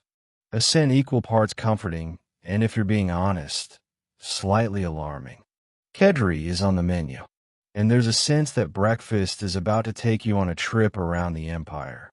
Whether you asked for it or not, it all starts with leftovers, a concept familiar to every thrifty Londoner. Yesterday's rice, which would otherwise sit quietly in a corner until someone forgot it, is reborn. Into the pan it goes, loosened with a splash of milk or water. In another pot, smoked haydock simmers gently, filling the kitchen with that just caught. Almost forgot aroma that lets you know the fish is really doing its job. The haydock is flaked with a fork added to the rice along with slices of hard-boiled egg. And for a flash of color and character, a hearty spoonful of curry powder. The curry powder is key. Imported from India, or more likely made in a Liverpool warehouse with just enough turmeric to make it look exotic. It turns the dish bright yellow and brings a warmth that cuts through the London damp. Onions sautéed in butter or dripping add sweetness and depth. A handful of parsley or coriander if you have it, and aren't worried about impressing, anyone goes in at the end for a burst of green. Once assembled, Kedgeree is a wonder of contrasts. The rice is soft and creamy, the fish firm and briny, the eggs crumbly and rich. Every bite is perfumed with spice. Though the true heat is mild enough for even the most cautious British palate, it's a kind of breakfast that makes you feel well-traveled and well-fed, even if you've never been farther than Brighton. But make no mistake, you have to eat it quickly. Let it linger too long, and the kitchen will smell like a fishmonger's apron for the rest of the week. Eating kiri is almost ceremonial. A big spoonful is slapped onto your plate, steam rising and curry fragrance filling the room. It's a meal meant to be shared, a Sunday breakfast for a crowd, or the sort of dish that appears at family gatherings where stories of the Raj are told with as much embellishment as the food itself. For some, Kedgeree is comfort in a bowl. For others, it's a whiff of empire best left in the history books. Kids approach it with suspicion. Rice for breakfast is strange enough, but throw in fish and eggs, and you've got a table divided. The bravest pile their plates high, dousing everything in extra pepper and hoping for the best. The cautious pick around the smoked haydock, aiming for just rice and egg while secretly wishing for toast and jam. Adults reminisce about travels they've never taken, or about uncles who served in faraway places and brought back nothing but odd stories and a taste for a bit of spice. If you compare Keddy to today's brunch scene, it's basically a DIY poke bowl minus the avocado and the Instagram filter. It's the original fusion food. A bit of East, a bit of West, and a lot of leftover ambition. But where modern brunch is about showmanship, kedgeree is about substance. It fills you up, warms you through, and leaves you feeling both adventurous and nostalgic, even if you never really left your little London flat. And as you scrape the last flecks of yellow rice from your plate and wipe your mouth on the sleeve of your cardigan, you realize this is more than breakfast. It's a memory of empire, a lesson in economy, and for a brief moment, the feeling that you could go anywhere, do anything so long as you eat it before the cat decides to investigate the fish. Every granny swore by at pudding, basically flour, dried fruit, and chunks of beef fat. It's supposed to be sweet. It mostly tastes like winter and regret. Let's set the scene. A cramped London kitchen. Condensation dripping down the window. The only warmth radiating from a kettle and the steady bubble of something hefty steaming on the stove. It's pudding night. And as the ritual goes, the oldest family member is in charge, measuring out the beef fat that's more shelf-stable than some of your relatives, scooping flour, tossing in a stingy handful of raisins or sultanas, and giving everything a good mix with hands that know better than to question the recipe. The batter is heavy, sticky, and only slightly sweet, the color of early dusk. Sometimes there's a glug of trial or golden syrup if the week's wages have stretched far enough. But no matter the add-ons, there's always those pale, waxy nuggets of beef fat that melt into the mixture, giving the finished pudding a strange bounce and a satisfying heft. If you're lucky, someone saved a bit of spice from Christmas to throw in. But most of the time, pudding is an exercise in getting through the cold months without running out of calories or willpower. The cooking process is as slow and unhurried as a foggy Sunday. The batter is poured or shaped into a basin, covered tightly with cloth or paper, and left to steam for hours over simmering water. The result is a dense, moist pudding that holds its shape with the determination of a brick wall. When it's finally unveiled, the room fills with a sweet, meaty aroma, equal parts comforting and mildly unsettling. Serving pudding is a family affair. Thick slices are cut and slapped into bowls, steaming hot and speckled with wrinkled fruit. A ladle of custard or a drizzle of golden syrup is the finishing touch. The first bite is chewy, deeply filling, and surprisingly complex. Sweet from the dried fruit, rich from the beef fat, and just earthy enough to remind you this is not a treat for the faint-hearted. Sweat has a way of clinging to your mouth, coating each bite in a layer of nostalgia and slight confusion. It's dessert, but only just. In 1920s London, pudding was more than a sweet.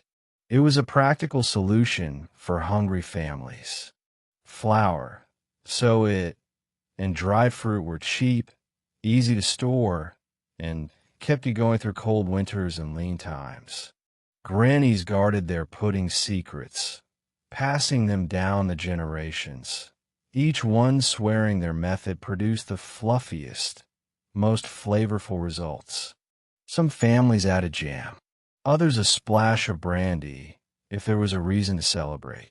But all agreed on one thing. You ate it hot, you ate it quickly, and you never ever complained. Children either loved pudding or regarded it with the kind of suspicion usually reserved for dentists and unfamiliar vegetables. Adults appreciated the sheer, staying power of the stuff, a dessert that doubled as a main course and would keep you full from tea time until breakfast. If there were leftovers, they were fried in slices the next day, crisp on the outside, soft in the middle, proving that even dessert could go another round in the ring. Compare pudding to today's desserts. and you're whirled away from mousse and meringue.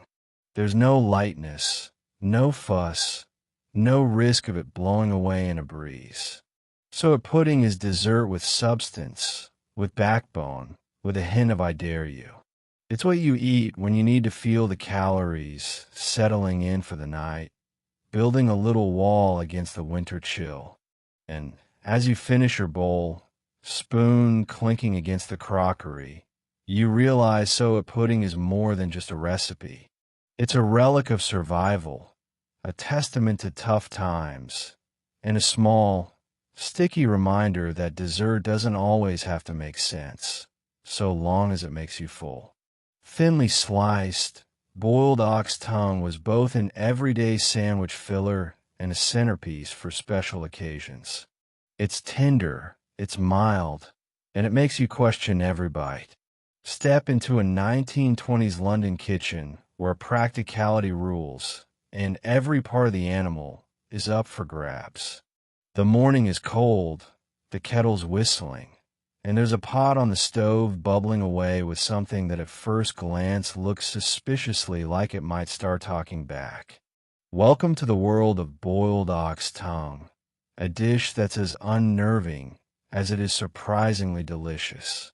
If you can get past the part where your dinner used to taste its own food, preparation begins with an ox tongue that's frankly hard to ignore.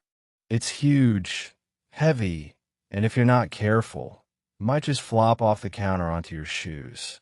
You give it a good scrub, drop it into a pot with carrots, onions, celery, and a generous scattering of peppercorns.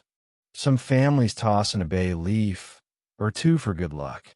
The whole thing simmers for hours, the tongue slowly tenderizing until it's ready to be lifted from the pot. Steam billowing like a magician's trick gone slightly wrong. Peeling the tongue is an experience that deserves its own medal. Once it's cool enough to handle, you have to strip away the thick, bumpy outer skin, an oddly satisfying, slightly alarming process. What you're left with is a hunk of glossy, pale, pink meat that looks entirely too much like what it is. Sliced thin, the tongue reveals its secret. It's astonishingly tender with a marbled, almost silky texture that makes it the softest muscle you'll ever eat. The first bite is, well, gentle. Boiled ox tongue is surprisingly mild, less beefy than roast, more refined than brisket with a delicate, almost creamy mouthfeel. It's savory without being overwhelming. The kind of meat that's perfect for sandwiches, salads, or if you're feeling extravagant, as the centerpiece for a fancy meal. Pair it with a dollop of English mustard, a slice of good bread, and you've got lunch that's more posh than practical. And yet, for all its understated flavor, ox tongue carries a reputation. Children often approached it with a mixture of awe and skepticism. You're sure it's not going to lick me? While adults enjoy the nostalgia and the sense of thrift that came with using every part of the animal. On special occasions, weddings, holidays, or whenever the butcher had a deal, tongue would be sliced and fanned out on platters garnished with parsley and hard-boiled eggs. A centerpiece as elegant as it was resourceful. For the everyday Londoner, though, ox tongue was mostly about economy. It was cheaper than prime cuts, lasted for days, and when sandwiched between slices of rye with a smear of pickle, could transform the drayest packed lunch into something worth looking forward to. Leftovers found their way into hash, pies, or even cold, with a bit of salad cream on the side. Modern eaters might hesitate at the thought, but back then nothing was wasted. Tongue was a lesson in culinary humility and practicality. If it's edible, you eat it.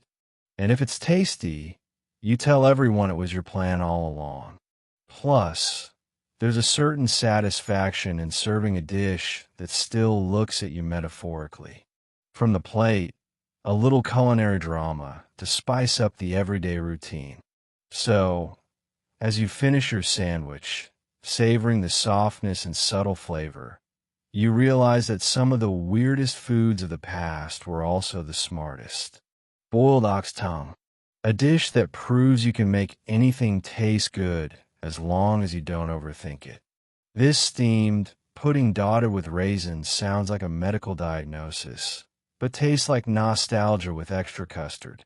In the 1920s, it was the dessert equivalent of an inside joke.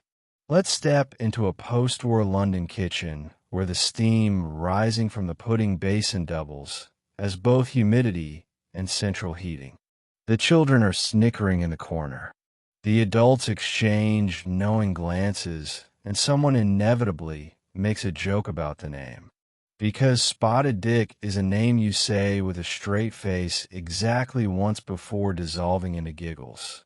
No matter how many generations of British stoicism are in your bloodline, the pudding itself is as humble as it is hearty. Flour. Yes, more beef fat. It's the secret backbone of every self-respecting British dessert. Sugar and a splash of milk, all mixed together with a handful of raisins or currants. The spots, in case you're wondering, are the dried fruits scattered through the dough, adding bursts of sweetness to every bite. It's all packed into a basin, wrapped up tight, and left to steam for what feels like forever. The anticipation builds, the kitchen warms, and soon the windows are fogged up enough to write your initials on. The unveiling is always a little underwhelming. The pudding is squat beige and frankly looks like it was designed by committee. But what it lacks in looks, it makes up for in comfort. Thick slices are served up piping hot and always with a generous ladle of custard. The custard seeps into the crevices, softening the already forgiving crumb, and turns each forkful into a taste of genuine, if slightly soggy, delight. The first bite is chewy, warm, and sweet. It gives the pudding its distinctive soft yet dense texture, and the raisins, somehow juicier than you'd expect, are little explosions of flavor in the otherwise mild dough. It's the kind of dessert that lulls you into a food-induced calm, the culinary equivalent of an old wool blanket. And unlike most modern desserts, you can actually feel it fortifying you against the next cold snap. But let's be honest, half the enjoyment of Spotted Dick comes from the ritual of it.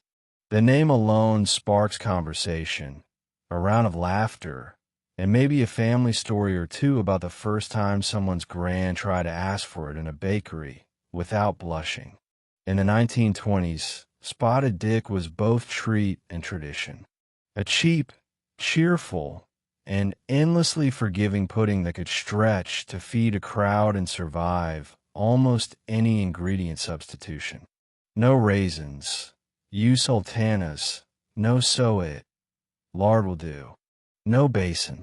Wrap it in cloth and hope for the best. Children might wrinkle their noses at the first sight, but after a few bites and a second helping of custard, they're hooked. Adults sigh contentedly, reminiscing about childhood Sundays or the rare occasion a bit of orange zest found its way into the mix. Leftovers, if any, survive, are fried up for breakfast the next morning, proving once again that in a British kitchen nothing goes to waste. Modern desserts might boast about being gluten-free, dairy-free, or calorie-free, but Spotted Dick is unapologetically old school. There's nothing free about it, except the way it warms your insides and loosens everyone's tongue around the table. It's dessert with a punchline and a backstory, as sturdy as it is silly. And so, as the laughter dies down, the custard thickens, and the last crumb is scraped from the bowl. You realize Spotted Dick is more than just a joke or a relic of British stubbornness. It's a dish that binds generations, one giggle and one spoonful at a time. a sausage made with blood, oats, and fat. Black pudding was breakfast for those who liked their food with a side of existential crisis. Eat it. Don't look at it. And whatever you do, don't Google the ingredients. Let's open the door to a 1920s London kitchen where the morning air is thick with steam and the scent of something savory, borderline alarming, sizzles in the pan. On the stove, black pudding is frying, crisping up at the edges. Its inky circles hissing like they got secrets. It's not for the faint-hearted or the squeamish. This is a breakfast built on the principle that if you're going to eat nose-to tail, you might as well start with the part that makes even butchers look twice. The recipe for black pudding is about as simple as it is eyebrow-raising. Pig's blood, fresh and dark, mixed with steel, cut oats so it, and a scattering of onions and spices. This slurry is poured into a sausage casing, boiled, cooled, then sliced for frying. What you end up with is a ring of sausage as dark as midnight, and depending on your courage, either a beloved comfort food or a culinary dare. The first bite is all about texture. Crisp on the outside, soft, and almost creamy on the inside with bits of oat lending chew and structure. The flavor, earthy, deeply savory, with a minerally tang that's hard to describe, but impossible to forget. There's richness from the fat, warmth from the spices, and a lingering irony, pun intended, that lets you know exactly what you're eating, even if you pretend not to. For many working-class families in London, black pudding was a breakfast staple.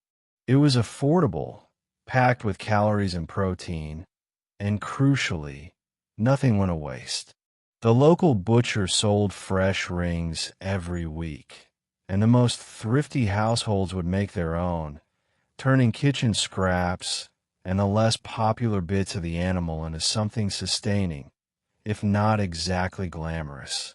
Kids approached black pudding with the same mixture of awe and suspicion as a schoolyard legend. Some would beg for crispy slices dunked in brown sauce or eaten between hunks of bread. Others, upon learning the truth about its origins, would quietly develop sudden allergies or try to trade it away at breakfast. Adults mostly just got on with it. Life in 1920s. London left little room for culinary pickiness. The beauty or horror of black pudding is in its honesty. There's no disguising the ingredient list. The blood gives the sausage its unmistakable color and richness, and the oats stretch the mixture, soaking up the flavor and binding it together. Spices, black pepper, thyme, maybe a touch of allspice. Try valiantly to distract your taste buds. But in the end, the pudding is what it is, a dense, satisfying reminder that British cuisine is sometimes less about pleasure and more about practicality. Compare black pudding to today's breakfast options, smoothie bowls, overnight oats, vegan sausage, and it's a relic from a grittier, more resolute time. It's not interested in being pretty or healthy or polite. It's the culinary equivalent of waking up before dawn, putting on your boots, and facing the world with a little bit of courage and a lot of stubbornness. Still, there's a kind of pride in eating black pudding. It connects you to centuries of tradition, to the people who scraped and saved, who made something nourishing out of what others would throw away. And as you finish your breakfast, maybe with a fried egg on top or a puddle of beans, you feel fortified, slightly heroic, and just a little bit rebellious. Because in 1920s London, breakfast was less about flavor and more about fuel. And if you could eat black pudding with a straight face, you could handle anything the day or life threw at you. Pigeons weren't just city pests, they were dinner. Pigeon pie filled with GY meat and thick gravy was hearty enough to fuel a dock worker. Feathers optional. Let's wander into the heart of a 1920s London kitchen where practicality always takes precedence over presentation. The evening meal is underway. The window cracked open just enough to let in the smell of damp brick and the faint, insistent cooing of the birds that might soon find themselves under your fork. While modern Londoners see pigeons as sky rats, in the old days they were a perfectly respectable source of protein. If you could catch one, you could cook it, and nobody asked too many questions about where exactly your supper had come from. The making of pigeon pie starts at the butcher's, or if times are tight, with a bit of entrepreneurial foraging around the city's squares.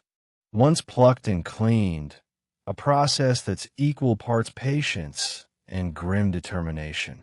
The pigeons are jointed, their small but flavorful breasts and legs, saved for the pie.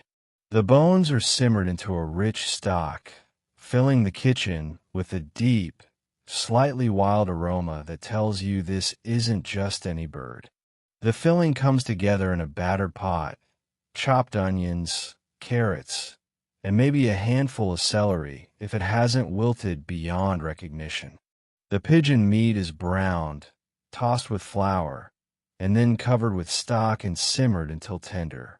The resulting gravy is dark and sticky, rich with a concentrated flavor of slow cooking and not a little mystery. If you're feeling flush, a splash of ale or a pinch of dried herbs is added. But even without embellishments, the result is a filling that's both luxurious and no nonsense. Next comes the pastry, a rough, sturdy crust that's as much about keeping the good stuff in as it is about flavor. Short crust or sew it, whatever you've got, rolled out thick and pressed over the top of the pie dish, with a few artful slits to let out steam and hopefully keep the crust from exploding. Into the oven it goes, and as it bakes, the scent draws the family to the table, hungry and hopeful. When pigeon pie is served, it's a moment of genuine excitement. The crust is golden, the filling bubbling just underneath, and every serving is a generous wedge that steams in the chilly kitchen air. The first bite is unmistakable. Pigeon is not chicken, nor is it duck. The meat is dark, slightly GY, and deeply savory. A flavor that says, I used to live in Trafalgar Square, and now I live here. The gravy clings to the meat and vegetables, turning each mouthful into a rich, rib-sticking treat that leaves no one wanting for seconds. Children are predictably wary at first. You're sure there aren't any feathers, but the allure of hot pie and the promise of dessert usually win them over. Adults reminisce about old recipes, about grandparents who could turn anything into pie, about times when a meal meant using everything you could find or afford. Pigeon pie is proof that ingenuity can turn even city wildlife into Sunday dinner. Modern foodies might clutch their pearls at the thought, but compared to the processed factory farm chickens of today, wild pigeon is almost a delicacy. Lean, flavorful, and completely free range, albeit with questionable dietary habits. In a city where nothing came easy, pigeon pie was a triumph of resourcefulness, a celebration of thrift, and if you didn't overthink it, surprisingly delicious. So, as you mop up the last streak of gravy with a piece of crust, you realize in 1920s London, the only thing stranger than what people ate was how resourceful they became to make sure there was always something to eat. And sometimes that meant dinner looked back at you with tiny beady eyes. Feathers optional, seconds encouraged. For London's poorest, a slice of bread smeared with trille, thick, sticky syrup, was a dessert, a snack, and occasionally a bribe for good behavior. Let's wander into a 1920s East End kitchen, where the week's wages have barely stretched to Tuesday, and every meal is a masterclass in creative budgeting. The cupboards are nearly bare. The only luxury, a battered tin of black trial shoved at the very back of the shelf. The bread, a day past its prime, sits on the table looking as tired as everyone else in the room. But tonight, there's no grumbling. Not when the promise of something sweet is in the air. Flea is not just any syrup. It's the denser, moodier cousin of golden syrup, thick as molasses and almost black, glinting under the kitchen lamp with the promise of a sugar rush and the threat of sticky fingers. For most Londoners, it's an occasional treat, a rarity to be rationed, hoarded, and fiercely guarded by every mom in the city. When it comes out, you know something's up. Either someone did their chores, got a good mark at school, or it's just been a very long, very hard day. The process is simple, almost ceremonial. You slice the bread, not the fluffy, cloud-like loaves of modern bakeries, but dense, chewy slabs that demand effort from your jaw. Sometimes you toast it over the fire for extra crunch. Sometimes you don't bother. You open the tin, dig out a glossy spoonful of flea, and smear it thickly over the bread. The syrup oozes into every crevice, soaking in, turning the pale crumb a rich, sticky brown. If you're lucky, there's a scrape of margarine underneath for a bit of extra decadence. If not, nobody complains. This is a treat, and treats are not to be critiqued. The first bite is a sensory experience. The bread is sturdy, the trial thick and almost chewy, clinging to your teeth and sending a bolt of dark sweetness straight to your brain. There's a bitterness to the trial, almost burnt, balanced by an earthy depth that lingers on the tongue. It's not delicate or refined. This isn't the kind of sweet you'd find in a patisserie window, but it's deeply satisfying, a comfort that feels earned rather than bestowed. Kids adore it, or rather, they adore the idea of it, the ritual, the anticipation, the way a single slice can turn the end of the day into a minor celebration. Of course, trial has a habit of turning every small child into a sticky, wildeed whirlwind. So, parents sometimes save it for moments when they need to coax good behavior or just want a few minutes peace. In some households, bread and tree is the only sweet thing on offer. In others, it's the last resort, whipped out when even the jam jar is empty. For adults, it's nostalgia in edible form, a taste of childhood, of simpler, hungrier times. It's a reminder of evenings spent around the kitchen table, sharing stories, swapping crumbs, and licking syrup off your fingers while pretending you hadn't noticed the bread was a bit stale. Sometimes it was supper, sometimes dessert, sometimes just a way to quiet a grumbling belly before bed. Compare it to modern snacks and desserts. Brightly colored, artificially flavored, individually wrapped. And bread and trial stands out for its honesty. It's just what it says. Bread, syrup, and the memory of a time when sugar was too precious to waste on anything less than pure, sticky joy. And as you scrape the last bit of trickle from your plate and look around the kitchen, you realize that sometimes the best comfort is the simplest. In 1920s London, luxury was rare, but a slice of bread and trial could turn even the bleakest day into something a little bit sweeter. A cheap treat, a reward, and in its way a celebration of making do and making memories, one sticky bite at a time. Shellfish gathered from the Thames were boiled up with leeks and potatoes. Coal soup was filling, slightly gritty, and made you grateful for every non-crunchy bite. Let's step into a 1920s London kitchen. The window fogged up with steam and the faint briny smell of low tide. On the table sits a heavy pot, bubbling away as family members huddle around, hungry, and hopeful. Tonight's supper is cockle soup, a dish that is equal parts seaside romance and questionable hygiene, depending on how well you trust the temps. The recipe for cockle soup is simple, bordering on optimistic. You start with cockles, small stubborn shellfish pried from the riverbanks or bought from a street vendor, their shells rattling in a paper bag. If you're lucky, they've been purged of most of their sand. If not, you're in for a surprise or two. Into a big pot they go, along with chopped leeks, potatoes, maybe a bit of celery, and whatever herbs can be found growing between the cracks in the backyard. Water is added, the lid goes on, and everything simmers until the vegetables are tender and the cockles have opened up, releasing their salty, mineral-rich flavor into the broth. The aroma fills the kitchen. Oceanic, earthy, and just a little bit wild. It's not a fancy soup. There's no cream, no butter, no wine, and certainly no crusty baguette on the side. This is a soup made for filling stomachs, not impressing guests.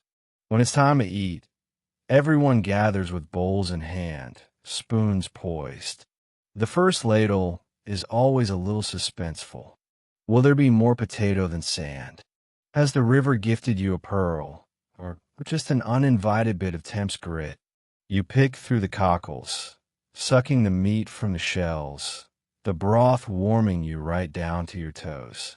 Occasionally, you crunch down on something that makes you pause and reconsider your life choices. But you push on because in 1920s London, you don't waste food. And besides, it builds character and possibly stronger teeth. The taste of cockle soup is deeply savory with a bracing saltiness that only true shellfish can bring. The potatoes are soft and soak up the flavor while the leeks add a gentle sweetness that tames the sea. Sometimes, if the soup has been simmering long enough, everything takes on a pleasant silky texture, except for the odd bit of sand, which is more of a personality quirk than a flaw.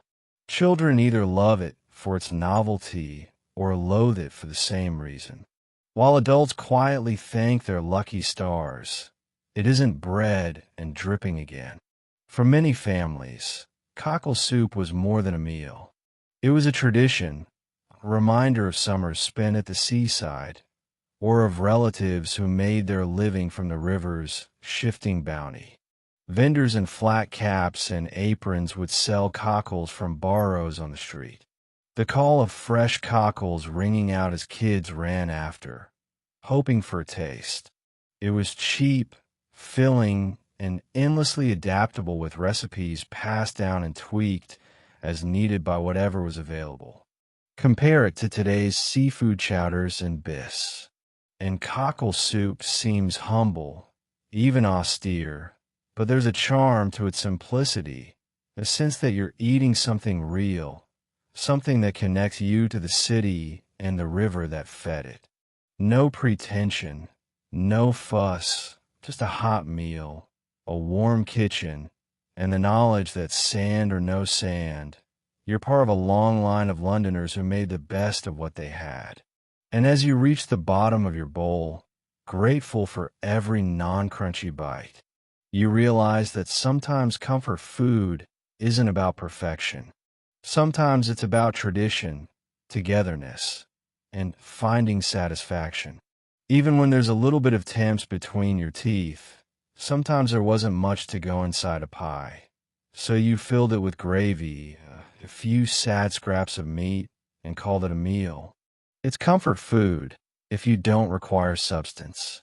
Let's step into a 1920s London home where the day's fatigue clings to every surface, and the pantry is down to its last few hopefuls. The kitchen is quiet except for the gentle hiss of the gas oven and the hum of hungry anticipation. Pie night is here. Well, pie in the most generous sense. Tonight's centerpiece is gravy pie, a dish that proves even the humblest ingredients can aspire to be something greater or at least something filling. It begins with pastry because in Britain pastry is half the point. Short crust if you're lucky, so or dripping crust if you're practical, and sometimes even a mash of leftover breadcrumbs pressed together in a desperate act of carbohydrate wizardry. The base is rolled out and fitted into a tin, patching up the holes with the determination of a family on its third round of rationing. Now for the filling. The meat is sparse. A few shreds of leftover beef or lamb, maybe a morsel of pork, sometimes just the pan drippings saved from Sunday's roast, and thickened with flour to make a robust dark gravy. The real star is the gravy itself. Deeply savory, glossy, and with enough onions, herbs, and seasoning to convince your tongue that something substantial is happening. Some cooks bulk it out with chunks of potato or turnip. A nod to nutrition, but no one is fooled. The goal is to stretch the memory of Sunday's dinner across as many days as possible. You pour the gravy and its meager bits into the pie shell. Cover it with a top crust, crimped firmly for morale, and into the oven it goes. The smell as it bakes is rich and meaty, warming the whole kitchen with promises the actual meal may not fully deliver.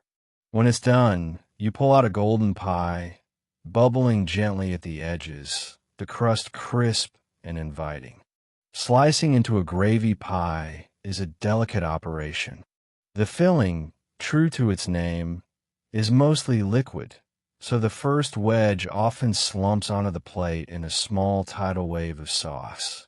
The pastry, slightly soggy underneath, but beautifully flaky on top, does its best to contain the flow.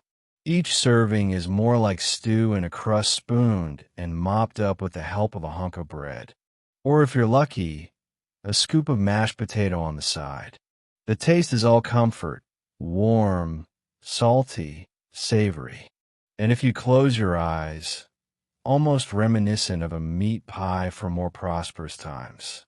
The gravy coats everything in a silky, flavorful blanket, turning the leanest scraps into a meal worthy of thanks. Children dig in enthusiastically. Adults savor the warmth. And for a few moments, no one thinks about what tomorrow's dinner will or won't bring. Gravy pie isn't about opulence. It's about survival, resilience, and the magic of making do. It's the edible equivalent of a stiff upper lip. Simple, undemanding, and as filling to the spirit as it is to the stomach. In 1920s London, it wasn't about impressing guests or keeping up appearances. It was about gathering around the table and sharing what you had, gravy and all. Compare it to today's gourmet pies, stuffed to bursting with steak, ale, wild mushrooms, or truffles, and gravy pie seems almost defiant in its simplicity, but its charm lies in the honesty. No tricks, no frills, just the promise of a warm meal and the comfort of home, even when home is short on everything but heart. So as you finish your plate, sapping up the last of the gravy with a crust that's seen better days, you realize sometimes the best meals aren't about what's inside the pie, but about what's inside the people who made it. In the end, gravy pie is proof that you can get through anything, one spoonful of liquid lunch at a time.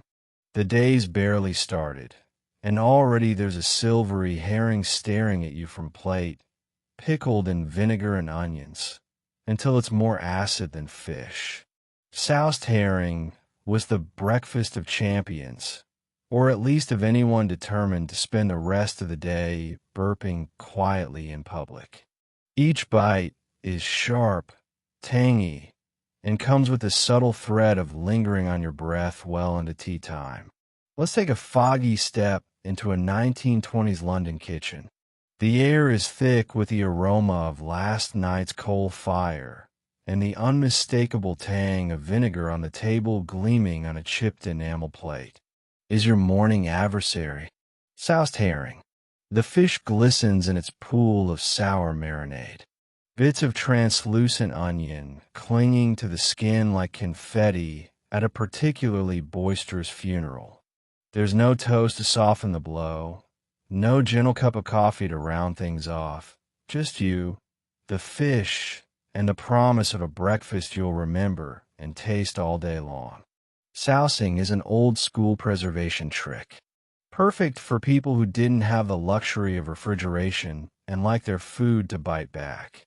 To make soused herring, the fish is cleaned and soaked in a bath of strong vinegar, sometimes with a little water, sugar, and a fistful of pickling spices, then boiled or gently poached until the flesh turns soft and tender. Slices of raw onion are added for extra kick, and the whole dish is left to cool, intensifying in both flavor and aroma as the hours pass. The first bite is an experience. The herring is firm yet yielding, the sharpness of the vinegar immediately flooding your mouth and waking up every taste bud whether it's ready or not. There's a saltiness from the sea, a faint hint of smoke or brine, depending on how the fish was treated before it met the vinegar, and the bright zing of onion cutting through the richness. The aftertaste. Think seafood lightning bolt with a finish that lingers long enough for you to start regretting your life choices, or at least planning how to avoid close conversations at work. Soused herring is not a breakfast for the timid. It's the sort of meal that lets everyone in the room know you've already won the day. Children would eye it wearily. Adults would shrug and dig in, knowing that it was filling, cheap, and most importantly, packed with the kind of protein and fat that made sure you could tackle whatever the city threw at you. And in London, you needed all the help you could get. Some households try to tame the herring with a hunk of dense brown bread, maybe a pat of butter if the week's budget allowed. But for many, it was simply a fish and vinegar solo washed down with strong tea.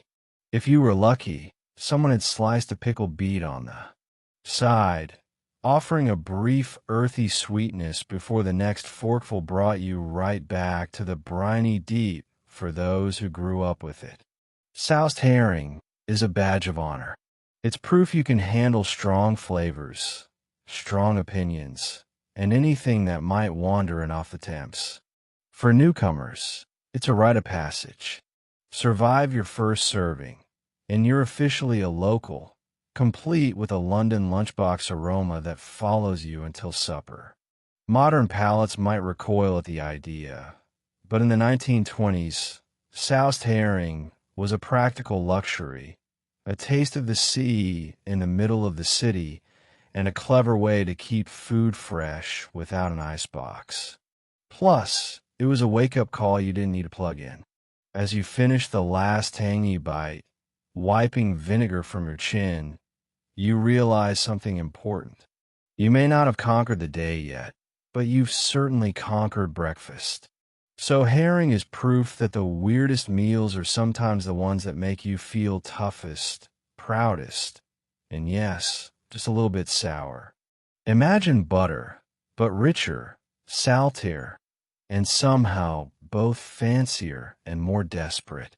In 1920s London, bread and goose fat was a staple in Jewish and working-class communities. It's smooth, it's savory, and it's the reason you're wearing an extra scarf inside and out. Good luck explaining to your cardiologist that this was just cultural. Let's step into a kitchen on a brisk winter morning, the wind rattling the single-pane windows, and the only thing between you and frostbite is a mug of hot tea and a plate of bread slathered with what else? Goose fat. Forget margarine. Butter is an occasional luxury used for holidays, and very good news. Goose fat, on the other hand, is the spread of the everyman. The glistening golden leftovers from Sunday's roast, carefully strained and poured into a jar, then doled out through the week like edible insulation. The bread itself is sturdy, often a 2-day-old rye, or a heavy white loaf with the consistency of a door's stop.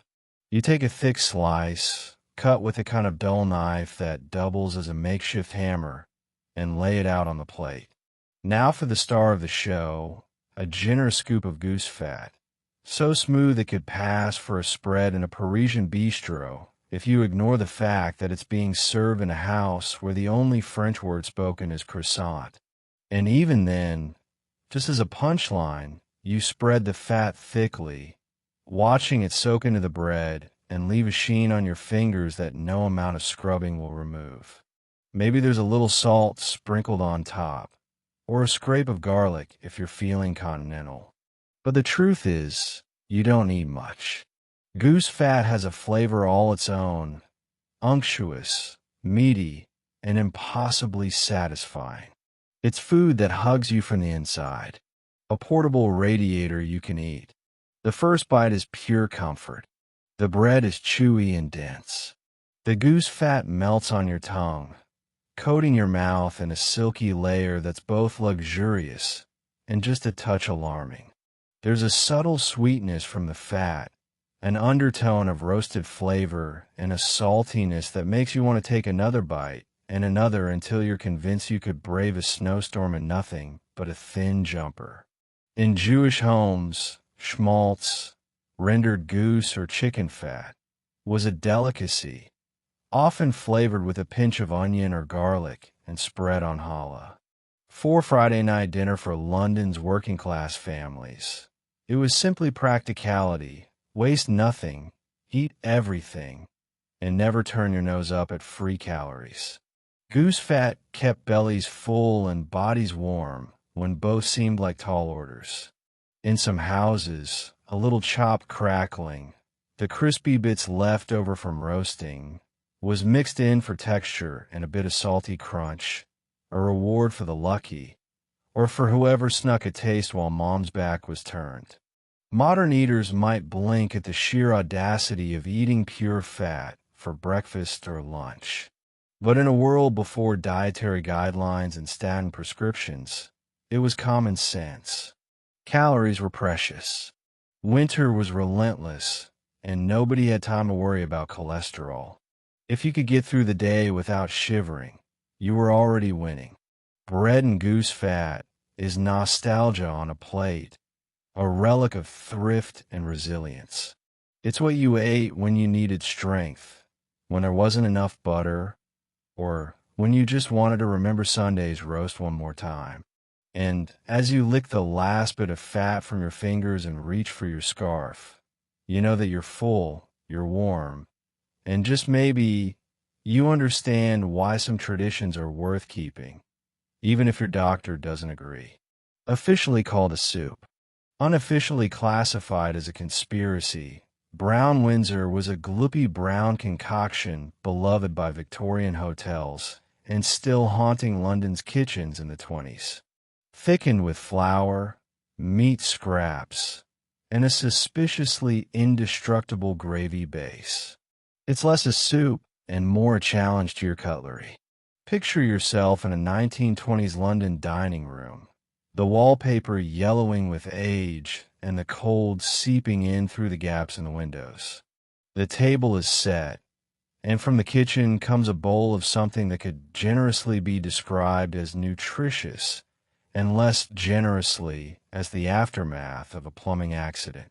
Brown Windsor soup lands on the table with a reassuringly heavy clunk. If it jiggles, you know the cook did it right. The recipe? Well, recipe is putting it kindly. Into the pot go meat trimmings, anything from beef shin to lamb's neck together with diced carrots, onions, and turnips if they haven't gone too rubbery in the latter. A handful of barley for good measure, plus flour to thicken, and a hefty scoop of what Victorians called meat glaze, the essence of all things beefy, mysterious, and if you ask too many questions, best left unnamed. Everything simmers for hours, melding into a consistency that hovers between hearty and structural. The color is brown, not the rich, glossy brown of a modern consume. but a stubborn utilitarian brown, the kind that stains everything it touches and refuses to be photographed nicely. The aroma, on the other hand, is genuinely inviting, deep, meaty, with an undertone of roasted vegetables and a distant memory of last week's Sunday lunch. A whiff of Worcestershire sauce or a rogue bay leaf might add some sophistication, but nobody's fooled. This is not soup to impress, but to endure. The first spoonful is thick, bordering on chewy. The meat is tender, but indistinguishable from the vegetables. All of it blanketed by a rich, sticky gravy that clings to your spoon and your ribs. Every bite brings a medley of textures, a mushy bit of barley here, a stringy piece of beef there, and occasionally something that crunches in a way you weren't expecting. It's warming, filling, and in large enough quantities, practically bulletproof. Brown Windsor soup was a staple in hotels, boarding houses, and anyone's home that could afford a bit of leftover meat and a lot of optimism. It had a reputation as a restorative, the sort of meal you serve to the sick, the tired, or anyone who needed a reminder that things could always get denser. Some cooks added red wine or port for richness. Others simply added more flour and called it a day. Children faced with a steaming bowl of brown Windsor either relished its stick-to-your-guts qualities or developed lifelong trust issues with brown food. Adults, meanwhile, respected its ability to fill a belly, warm the bones, and make you forget for a few hours at least that most of your dinner was held together by flour and hope. Modern soups, clear, fresh, packed with vegetables and bright flavors, look like a different species next to brown Windsor. Today, it would be called a one-pot meal, perhaps even rustic if you were feeling generous. But back then, it was just lunch, honest, unpretentious, and impossible to spill on your lap unless you had a chisel. So, as you polish off your bowl, you're left with a profound sense of fullness and a faint suspicion that you've just eaten something indestructible. In a world where survival sometimes meant eating whatever was left at the bottom of the pot, brown Windsor soup was the friend you could always count on, even if you never quite figured out what was in it. So, as you settle deeper in your bed, maybe with a grateful sigh and the soft whir of a fan, take a moment to reflect on just how far we've come. Tonight, you survived a journey through 1920s London, a world of wobbly eels, dripping sandwiches, and more mystery meats than a county fair hot dog stand. You braved the breakfast table, made eye contact with a boiled sheep's head, and learned that sometimes dessert is just bread with sadness on top. But here's the thing. Those Londoners, your great-grandparents maybe, or just some stubborn strangers from the past, ate every last bite with a resilience that's honestly hard to imagine.